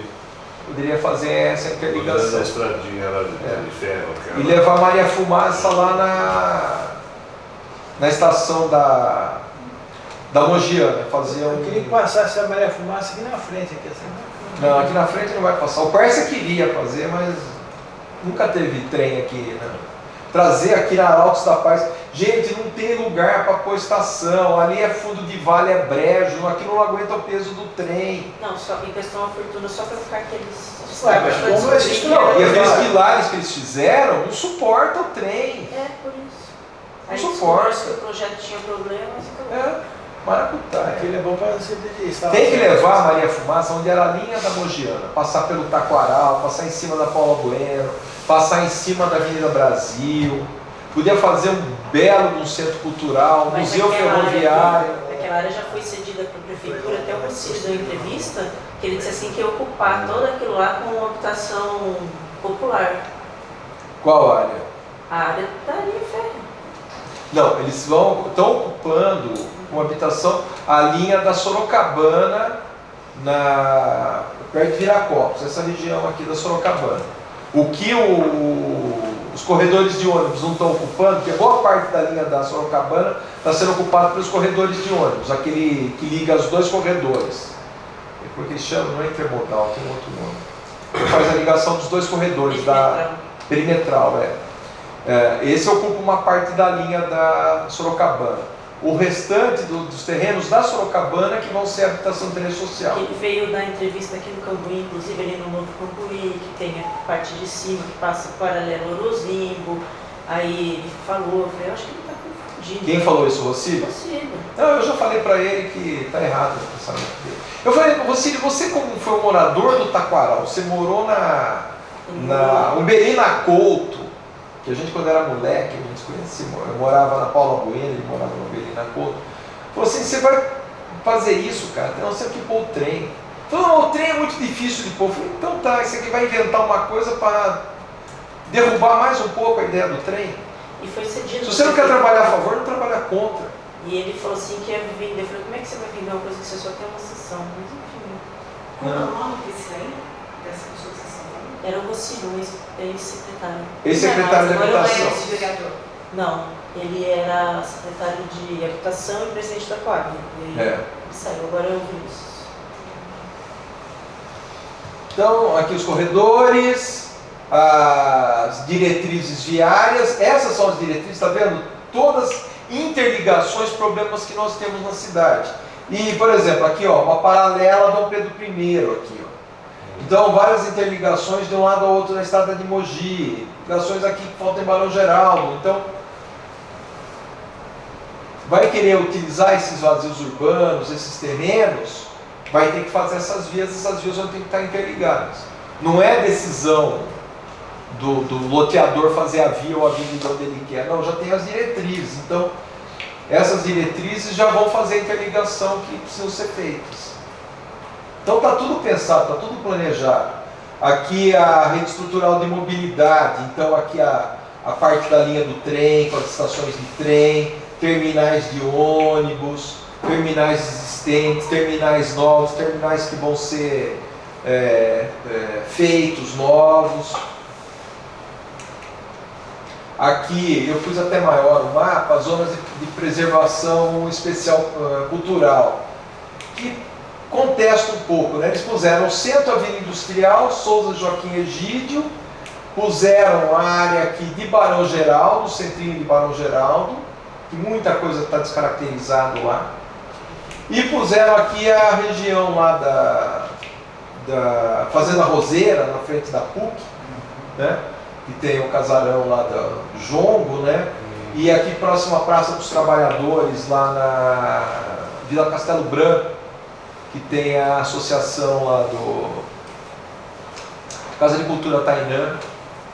Isso daqui, por estudos que eles fizeram, isso aqui era uma região onde foi feito o loteamento popular lá do Castelo Branco, foi no século XIX, houve um quilombo lá. E até uma coisa que eles falam, né, a questão das religiões africanas, que grande parte da quantidade de moradores da Vila Castelo Branco, na sua maioria, são de descendência negra. A grande maioria, a porcentagem maior é de negro. Então parece que eles foram induzidos de alguma forma, espiritualmente, a ir para uma região que alguns dos antepassados deles já tinham morado, que tinham morado no quilombo. Então eles tratam isso com certa relevância. Eu vejo, por exemplo, que a região da Mogiana tinha que estar aqui. né? Esse percurso, a Maria Fumaça tinha que estar aqui, porque está tombada a Maria Fumaça. Então eu acho que eles marcaram um toco aqui, pois botam o Barão Geraldo e não botam a Maria Fumaça. Então é aquilo que a gente fala, tem acertos e tem erros, né? A gente tem que apontar. As centralidades, centralidade é o seguinte, bairro que vira uma centralidade, como o Taquaral virou uma centralidade, o São Bernardo virou uma centralidade, o Proença virou. Então, de criar centralidades, fazer esses bairros terem uma vida própria, uma condição própria de existência, ou que as pessoas possam ter todas as suas necessidades e atividades resolver no bairro. Preciso comprar um sapato, eu consigo comprar no bairro. Preciso comprar um colchão, eu consigo comprar no bairro. Banco eu tenho no bairro, etc, etc. Né? Só que eles colocam um erro aqui, que eles botam centralidade, às vezes a partir de um ponto de ônibus, um terminal de ônibus. O terminal de ônibus não necessariamente a partir dele vai ter uma centralidade. Às vezes o terminal de ônibus é que tem que ser colocado numa centralidade. A gente até deu exemplo para eles na prefeitura, mas acho que entrou para um ouvido e saiu pelo outro. Naquela região lá do Enxuto, tem o shopping lá, o Unimart. O Unimart e o Enxuto é que fez aquilo virar uma centralidade. Não o ponto de ônibus. O ponto de ônibus foi para lá por causa do Enxuto, por causa do Unimart. Agora, o entorno do Enxuto, do Unimart, com toda aquela infraestrutura que abriu escola de línguas, academia, restaurantes, bares, né? Toda aquela infraestrutura que abriu no entorno, por quê? Por causa da centralidade que foi criada pelo Unimart e pelo supermercado, e não por ponto de ônibus, né? Ou uma estação de trem que eles estão colocando aqui. Além de uso e parcelamento do solo, intenções da lei, tornar a cidade mista na maior parte do seu território. Só não vai em alguns bairros que são só moradia, né? Só habitacional. Moradia, comércio, serviço, educacional, institucional e pequenas atividades industriais de acordo com a permissão do CNAE. Por quê? Às vezes uma padaria é uma pequena indústria que faz pão. Um cara que monta computador é uma pequena indústria que monta computador. Não está gerando poluição, não está gerando barulho, né? Então vai poder estar nessas áreas de zonas mistas. Tornar a cidade socialmente mais inclusiva e equilibrada. Mescla de tipologias habitacionais ocupando o mesmo território, aliando com as atividades econômicas. Então leva a habitação, amplia comércio. Falta comércio onde tem muita habitação, vamos levar mais comércio onde tem muita habitação.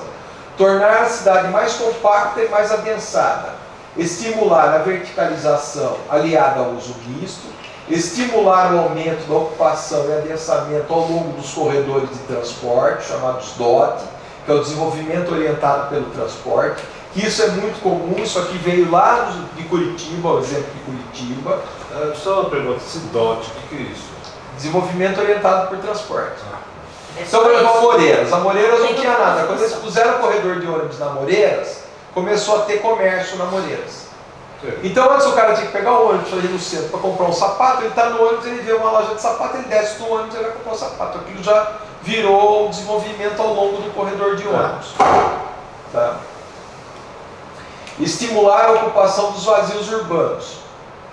Então, estimular como? Você dando um índice maior de ocupação, você permitindo fazer mais, você podendo utilizar isso como uma habitação de interesse social, dando um índice maior, ou falando o seguinte, se você não fizer, a gente vai desapropriar. Também é um estímulo, né?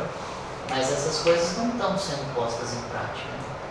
É que a lei acabou de entrar, né, em prática. Nós temos 1 ano de lei, né? Tem um monte de coisa que está errado na lei que não está saindo. Por exemplo, o uso misto. Eles estão exigindo, em algumas coisas, assim, você tem que ter no mínimo 25% da área construída de área comercial.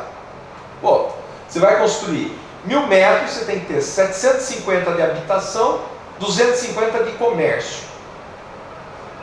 Às vezes você tem um terreno que é uma configuração, você não consegue botar tanto comércio, você vai fazer 2, 3 andares de comércio.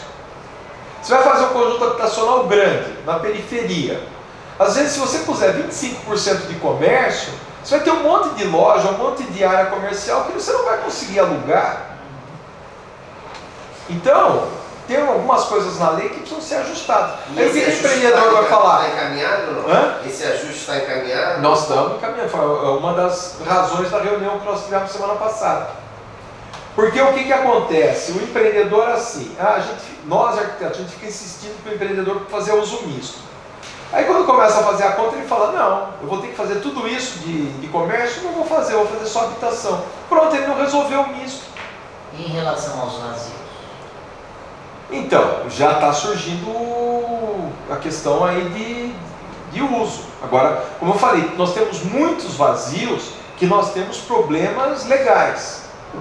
Principalmente problemas aí de herança, coisa que está em briga judicial. Esse avanço na consulta dos lotes, do zoneamento da cidade, que realmente você entra lá... Olha os vistos. É na hora, né? Mas aquela descrição do zoneamento e tal, que está lá no sistema, é a lei velha, né? Não, a lei nova. É a nova. Você tem as duas leis. Você tem a velha, o que a velha permitia, e o que a nova permite. Tá? Você tem as duas. Você tem as duas informações. Já está. Isso fez aumentar o IPTU também? Não. O que fez aumentar a IPTU foi a burrice do prefeito. Tá gravando? Esporte. Porque é o seguinte, o pessoal na prefeitura, na época do Hélio, o que eles fizeram? Em vez de eles reestudarem os valores dos imóveis em Campinas, eles acharam muito mais fácil aumentar a alíquota do IPTU para poder aumentar a arrecadação. E agora eles refizeram o valor dos imóveis, em vez de eles voltarem para a alíquota antiga, eles mantiveram a mesma alíquota, mais alta. Olha, o negócio subiu. Mas teve ainda um agravante, né? Porque em alguns lugares as pessoas ficaram quase isentas de IPTU, isentas. Então, quando estava o problema do IPTU, que eu fui lá na prefeitura, tal, na Câmara, você não consegue mobilizar a população porque a parte mais pobre está pagando menos. Entre aspas. Então ele fala assim, você é rico, você que pague. Aquela reunião que eu acho que o senhor estava, O senhor está no céu. que tinha, acho que até você estava na mesa, tinha donos de barracões que ele falou, barracão, agora o IPTU é 8, 10 mil reais, o inquilino foi embora e eu não tenho nem como pagar. E ficou essa situação horrorosa e essa briga de classes, essa coisa pior ainda, porque aumentou muito numa área e o resto ficou isento. E a gente sabe nos bastidores que isso isso mexeu muito com a base do prefeito. É lógico que ele vai se Os vereadores estão tudo revoltados porque eles falam que eles foram enganados pelo pessoal da prefeitura com relação à correção. Não acredito. É o que eles falam. A gente foi lá. Que eles falam que eles foram enganados, que não era aquilo, que eles não entenderam direito, que os caras não explicaram direito. Duas reuniões extraordinárias. Demonstra incompetência, né? Sim. Duas reuniões extraordinárias, a número 4 e a número 5. Na segunda noite avisou-se, a reunião foi no outro dia, 2 sessões uma em cima da outra, não tinha como aquilo ali dar certo. Não, outra coisa, a participação popular que teve das associações que fizeram parte do estudo das áreas, sabe, os caras, a prefeitura, ligavam numa imobiliária, falavam assim, eu tenho um terreno em tal lugar, quanto vale? Pelo Viva Real, eles me forneceram, eles entraram no site, aí você pede o seu terreno 800 mil, mas você vai vender por 600. Não, eles pegaram aquele valor e falaram, vai exatamente. Então, e o pessoal que estava junto lá das associações, o pessoal do Secov, etc., falou, não, gente, não pode calcular dessa maneira, isso está errado. Mas nós fizemos, mas não é assim. E aí também estava falando que ia reajustar as alíquotas. E aí eles falaram que os caras aceitaram, eles não aceitaram, não é porque eles estão participando que eles aceitaram. Não, mas a maioria saiu, né? Se pega as atas assim, vai pegando as atas, os representantes vão saindo, só fica o pessoal da prefeitura. Às vezes desanima, quando você não é ouvido. Uma das vantagens que nós tivemos com relação a essa legislação é que o Santoro fez a gente ser ouvido. O Santoro me ouviu várias vezes, mas não respondeu nada. Não, ele fez a gente ser ouvido. Ele lutou para que houvesse participação, que os profissionais pudessem ser ouvidos, e botou a gente na mesma mesa, na mesma sala, para conversar com o pessoal da prefeitura. E foi embate. E muita coisa que não está ajustada na lei, que nós no CMDU nós fizemos a emenda, o parecer, e o pessoal da prefeitura não aceitou, porque foi justamente na época que ele fez a cirurgia, que ele ficou afastado, ele não participou das reuniões. Aí o pessoal não aceitou. Então nós estamos com problemas o seguinte: você quer fazer um apartamento de 300 metros quadrados no Cambuí? Não pode.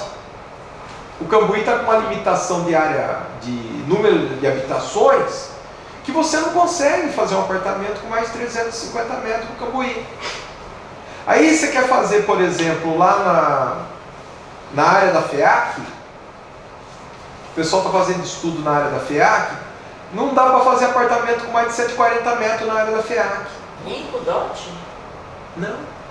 Não, você pode fazer área construída, só que você tem que fazer um determinado número de unidades, que aquele número de unidades você tem que fazer apartamentos menores. Apartamento maior não pode. Não é o contrário, se aumenta o número de apartamento ou diminui a densidade? Então, aí é aquela discussão que a gente acha o seguinte: o mercado é que tem que ver o que vai vender e o que não vai vender. Não é o poder público que vai falar, não, no Cambuí o apartamento mínimo tem que ter 45 metros. Você fala, por quê? Ah, porque não vende. Falo, mas você da prefeitura vai falar que vende ou que não vende? Se um empreendedor fizer um apartamento de 30 metros quadrados no Cambuí e vender bem, qual o problema? Então, qual que é o problema? Eles definem um número mínimo de unidades. Na hora que você faz o cálculo de área construída, você tem que, por exemplo, botar 40 apartamentos. O mínimo é 40 apartamentos. Bom, mas eu quero fazer com tantos metros de área. Se eu fizer com tantos metros de área, o máximo que eu posso fazer é 20 apartamentos. Não pode, porque o mínimo é 40. Mas eu não consigo entender. É essa questão da densidade que eles puseram e que deu esse conflito. Ele quer aumentar a densidade, ele não quer diminuir. Exatamente. Aí é que a gente fala que está o erro. Aí o corporador vai fazer a conta para ver se aquele produto daquela metragem, naquele local, e aí eu quero fazer a viabilidade. Então, é que eles estão falando, eles estão calculando a densidade pelo número de unidades, não pelo número de habitantes. A FEAC tem previsão de 68 mil pessoas na área da sede. O problema é como é que você calcula esse número de pessoas? Então, não, você calcula mais ou menos 3 dormitórios, uma pessoa por dormitório, 6 pessoas no apartamento. 5 dormitórios, agora, mas super luxuoso para morar um casal e um filho. Eu sei. Tá cheio. Mas o que eles estão falando é o seguinte: eles falam por número de unidades. Então eles falam assim, você, por exemplo, você tem que ter no mínimo nessa área 40 unidades. Então você vai fazer 40 unidades, ou de um dormitório ou de 2. De 3 já não passa. Entendi. Aí você não faz. Porque eles falam que eles querem adensar mais, querem pôr mais gente. Como é que ficou? A adensão é complicado, né? Como é que foi a discussão com Agora, eu posso ter, se eu tiver 40 unidades, eu posso fazer 40 unidades. Se eu fizer de 3 dormitórios couber, eu tenho uma densidade. Se eu fizer 40 unidades de 2 dormitórios, a densidade é outra. Se eu tiver 40 unidades de um dormitório, a densidade é um terço de 3 dormitórios. Mas eles estão falando em número de unidades, não em número de pessoas. Faz, João, depois você reincorpora. Hã? Faz, depois você reincorpora. Qual que é o racional para aumentar a densidade? Eu quero gerar mais, sei lá, mais economia por metro quadrado, é isso? Eu vou ter 70 IPTU. É isso? Não é isso. Não é isso. Não é isso. Não é. A linha de pensamento não é essa. A linha de pensamento é a seguinte: mais gente morando junto, mais infraestrutura, você está usando a infraestrutura de melhor maneira. Então, aquele monte de pessoas pode estar trabalhando nas proximidades, pode estar indo a pé, pode estar indo de bicicleta, não precisa fazer uso do transporte público, o seu carro fica na garagem, você está fazendo uso da garagem. Um maior exemplo que eu tenho disso, até contei acho que na reunião passada, quando eu me separei, acabou o primeiro casamento, eu fui morar num apartamentinho lá perto daqui da Banda. E aí, um dormitório. E eu fiz amizade com um casal lá do prédio, Ele trabalhava na Casas Bahia, com a camisa com o barazão da Casas Bahia, a mulher dele trabalhava no Itaú, usava o crachá do Itaú, era a caixa do Itaú. E eles moravam naquele apartamentinho com 2 filhos, um casal de filhos. O menino acho que de uns 11 anos, a menina devia ter uns 9. E aí, enfim, a gente se encontrava às vezes de manhã, se encontrava à noite quando eu estava chegando, a gente conversava, porque ele trabalhava também até quase 10 horas da noite todo dia. E ele me falou o seguinte, que eles moravam numa favela, afastado, e tinha um carrinho, e eles tiveram vários assaltos na favela, roubavam roupa no varal, roubavam botijão de gás, quando não entravam lá roubavam televisão, mas alguma coisa no barraco. E não tinham segurança nenhuma. Embora o barraco fosse mais ou menos feito de alvenaria, eles também não tinham uma boa qualidade, né? E aí ele, um dia, por causa desses assaltos, ele decidiu dar um jeito, falou, vou tentar comprar alguma coisa, ou alugar alguma coisa fora daqui. E aí ele achou um apartamento, esse apartamentinho no centro da cidade, ele deu o carrinho dele de entrada e uma prestação que eles cabia no bolso deles. Mudaram para o apartamentinho, mesma família morando subespremida. Mas ele falou, a gente mora um pouquinho menos pior do que o tamanho que era o barraco. O barraco meus filhos também dormiam juntos, né? Mas isso vai ser um degrau para mim. Agora eu estou aqui na cidade, eu não tenho mais carro. Mas eu vou a pé para o trabalho, minha mulher pediu transferência do centro, está trabalhando no Banco Itaú aqui no centro. Meus filhos estão estudando no colégio Francisco Glicério, na Moraes Salles, eles vão a pé para a escola. Então aqui tem farmácia, tem supermercado, tem padaria, eu tenho tudo, vou a pé, volto a pé, no final de semana nós vamos no bosque. Tá, acho que eu entendi então. Você quer dizer que no mesmo terreno eu consigo obrigar mais famílias, uma família que não teria condições de morar aqui, se eu construir um prédio maior, com mais apartamentinhos pequenininhos, eu consigo obrigar mais uma família que passa a ter condição de empregar. Isso. Se você não pensa que a rua tem uma via, não tem nem 2 pistas, no mesmo sentido. E aí, onde eu tinha uma casa com uma família com 4, 5 pessoas, eu passo a ter, tá bom, onde eu tinha 6 casas, eu passo a ter um condomínio com 400 apartamentos. E a rua continua tendo uma pista, uma rua, uma via só, uma faixa. Sim. Isso a prefeitura não pensa. Tá, dependendo da coisa, você pode, todo mundo sair ao mesmo tempo, todo mundo chegar ao mesmo tempo. Eu morava em São Paulo, eu não conseguia sair de casa, sem brincadeira. Mas não é que eu ia pegar uma rodovia, eu ia pegar uma rodovia. Mas sem do quê? A rua. Mas sem do quê? Sem do quê?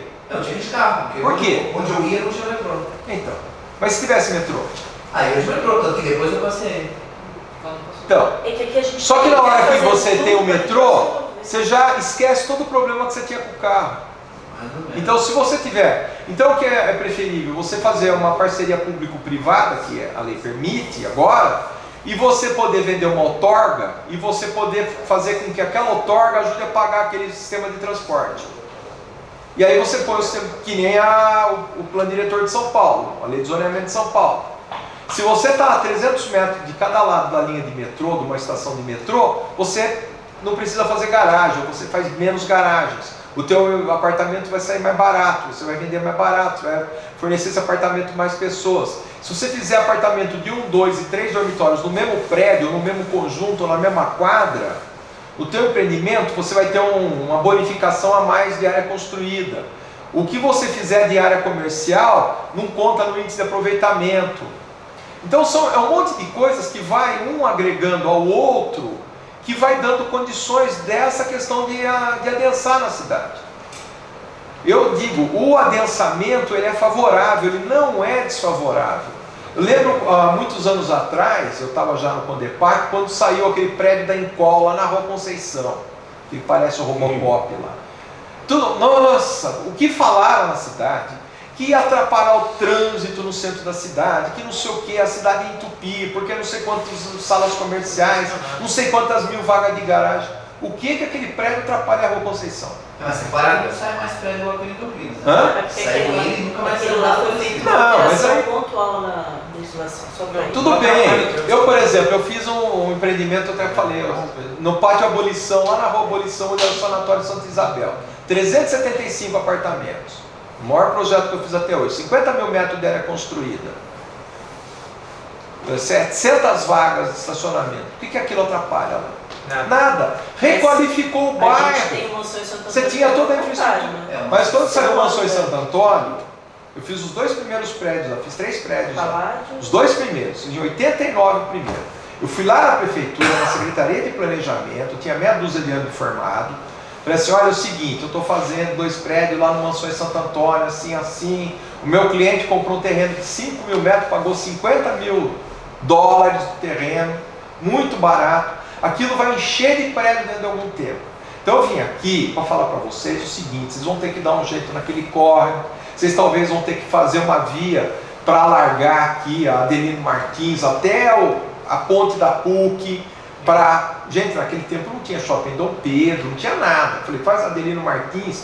O meu cliente já falou que para ele perder aqui a esquina, para fazer isso, do primeiro prédio da Jasmine, na pontinha. Não é na Jasmine. Primeiro foi na Irmantino Coelho. Aqueles azuis e brancos, aqueles 2 são projetos meus, lá, o Moisés Bittar e a Ilhabela. O Moisés Bittar falou assim, a gente não perdeu o índice de aproveitamento, o coeficiente de 6 mil metros que tem o terreno, 6.200, a gente doa uma faixa para largar para fazer a avenida. O condomínio fez uma reunião e eu levei na prefeitura essa ideia. Falei, vocês vão ter que pegar a estrada de Mogi, levantar uma ponte na frente da CPFL e fazer passagem por baixo. Aí 12 arquitetos na prefeitura falaram assim, quem que é você para vir ensinar a gente a fazer planejamento? A gente sabe muito bem o que é planejar a cidade. Não precisa você vir falar. Olha lá, fizeram direitinho, entendeu? Mas eu acho que o maior crime do plano diretor nesse sentido é que os bairros mais longínquos, eles ficaram tudo com ZM1 e só tem aqueles 2 PRTs. Então, aquelas pessoas vão ter que continuar se movimentando. Eu queria... No zoneamento? Isso aqui é tudo Z2. O Z1 é o amarelinho. Não, pra cá. E o vermelho é tudo Z4. Não, aí no ZC4. Isso. O resto aí, ó, isso aí é o Campo Grande Ouro Verde. Os pobres, infelizmente, estão condenados a ficar atravessando a cidade agora ainda. Olha, isso aí devia ser no mínimo ZM2 com alguma... Eu sei, mas hoje o que está lá já de habitação, o que já existe de habitação, você não pode hoje adensar muito aqui. Você tem que adensar dentro de algumas uma condições. Uma serralheria ele não pode ter aí, uma marcenaria ele não pode ter. Mas tem. Não, tem na prática, mas ele não consegue tirar nada. Aí eu não sei como é que... porque fizeram isso daí, eu falei várias reuniões, eu falei, vocês estão condenando essas pessoas. Aí o que o Santoro falava? Não, vai todo mundo poder morar pra cá. Eu falei, por que não melhora lá? Não, a ideia é melhorar aqui. A área central é infinita, né? Tanto que aqui uma vez a área do terreno, aí você pega um terreno de 1.000 metros, você pode construir 1.000 metros. Se a gente pensar que nós podemos fazer 3 pavimentos, TR mais 2, você pode fazer uns predinhos muito legaizinhos aí, uns apartamentos muito legaizinhos, ou fazer comércio embaixo. Da questão do comércio, assim, essas pessoas realmente elas ficaram condenadas a atravessar a cidade, ponto. Não tem o que fazer. Eu acredito que vai viabilizar muita coisa aqui. O que eu vejo é o seguinte, aqui é a região do Delta, né? Aqui é a região do Viracopos. Mas um conflito que a gente vê é, por exemplo, essas zonas de que eles chamam de ZAI, que é as zonas de atividade econômica, que seriam antigas zonas industriais, que é a ZAI A e a ZAI B, não é permitido habitação. Nós pedimos no CMDU, estou mostrando o horário lá, no CMDU, que pudesse ter uma faixa de habitação junto às AIS. A gente tinha pedido também que certos tipos de atividades fossem permitidas na zona mista. E o pessoal da prefeitura não aceitou de jeito nenhum. Agora, o problema é o seguinte, que é uma crítica que eu já fiz, já falei para eles muitas vezes. Não é porque eles aprovam o projeto que eles entendem alguma coisa de projeto. Não é porque eles dão um alvará de funcionamento que eles entendem alguma coisa como é que a cidade funciona. Uma coisa é dar alvará, né? Outra coisa é se morar do lado do bairro. Né? Então, mas não é só isso, é a questão do... um monte de coisa. Tem gente, por exemplo, que fala assim, eu não quero escola no meu bairro. Quer dizer, você não vai poder pôr uma escola no bairro residencial, você vai pôr aonde? No meio da indústria? Você vai pôr onde tem criança. A zona 3 já deixava ter. Mas tem gente que não quer que tenha. Nós vimos lá pessoas falando isso nas reuniões do plano diretor. Então, o que eu falei, essa lei traz muito benefício, traz muita coisa, abre muita perspectiva, sim, mas nós temos muita coisa para ajustar, nós temos muita coisa para melhorar. E muito assunto ainda para discutir. Mas já são 15 para as 10. Vamos combinar que a gente marca uma outra data e tenta encerrar, não, né? Tenta discutir um pouquinho mais sobre essa história. O ideal é o seguinte, eu tenho um ponto de vista, eu sou bastante, às vezes até chato na maneira que eu defendo as minhas posições, mas a gente, além do que eu estudo, além do que eu conheço, que eu viajo, que eu vou atrás e vou procurar informação, quando se tem organização, se tem linha de conduta, de método de planejamento urbano, a gente consegue as coisas. Claro, não dá para a gente resolver a cidade de uma vez, a gente tem que resolver ela pontualmente, nós temos que determinar determinados pontos. O Jaime Lerner fala as acupunturas urbanas, então é onde está a dor, nós temos que ir lá botar as agulhinhas, a gente consegue resolver, aquela dor passa e aquilo começa a disseminar, que coisa boa começa, aí você bota umas agulhinhas no outro lugar, e assim você vai resolvendo a cidade. Não dá para sair correndo atrás do problema, nós temos que nos antecipar ao problema, nós temos que trazer as soluções antes de qualquer coisa. Então, a ideia é essa, a ideia é a gente discutir, a gente crescer com essa discussão, com esse conhecimento. Mais uma vez, muito obrigada, João. Obrigado. Desculpa aí o tempo, mas... Não, é muito assunto. Muito assunto interessante. E os futuros políticos, atenção, hein? Exatamente. Os arquitetos, os planejadores urbanos estão aqui só pensando. Então vocês não podem esquecer desse detalhe, né? Os problemas estão todos ali. A gente vai, por exemplo, para a Argentina, teve um colega que foi para o Chile agora, falou, nossa, impressionante, eu vi um monte de prédio com o mesmo nome, tinha o mesmo nome nos prédios, aí que ele descobriu que era o nome dos arquitetos, todos os prédios eram assinados com o nome do arquiteto que tinha feito o prédio, sabe, é uma questão de respeito, infelizmente aqui no Brasil a gente não vê, e na Argentina tem, não. Muito bom, Chile também. Parabéns. Obrigado. Olha, eu estou à disposição. Tem um monte de salgadinho para acabar lá. Vocês estão de comer lá, hein? Sim. Olha lá. Dá pra aqui que eu vou mandar com ela. Pede no grupo que eu compartilho o link. Tá. Tem salgadinho lá, hein? Ó, não vai fugir não. Vai lá no salgadinho lá. Você não dá uma aroma. Você come de novo. Tudo bem? Como você tá? Beleza? Agora você vai embora. Quero você vai embora agora? Você está falando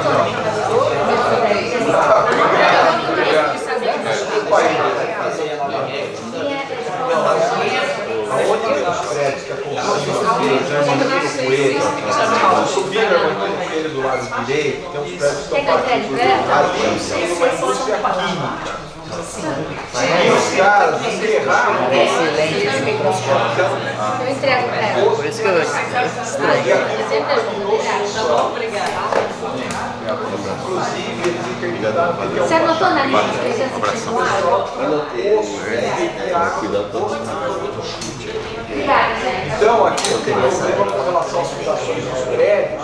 Se você fizer a fundação normal, por exemplo, tipo um bulão, o cara entra no o cara vai ter contato com esse produto químico.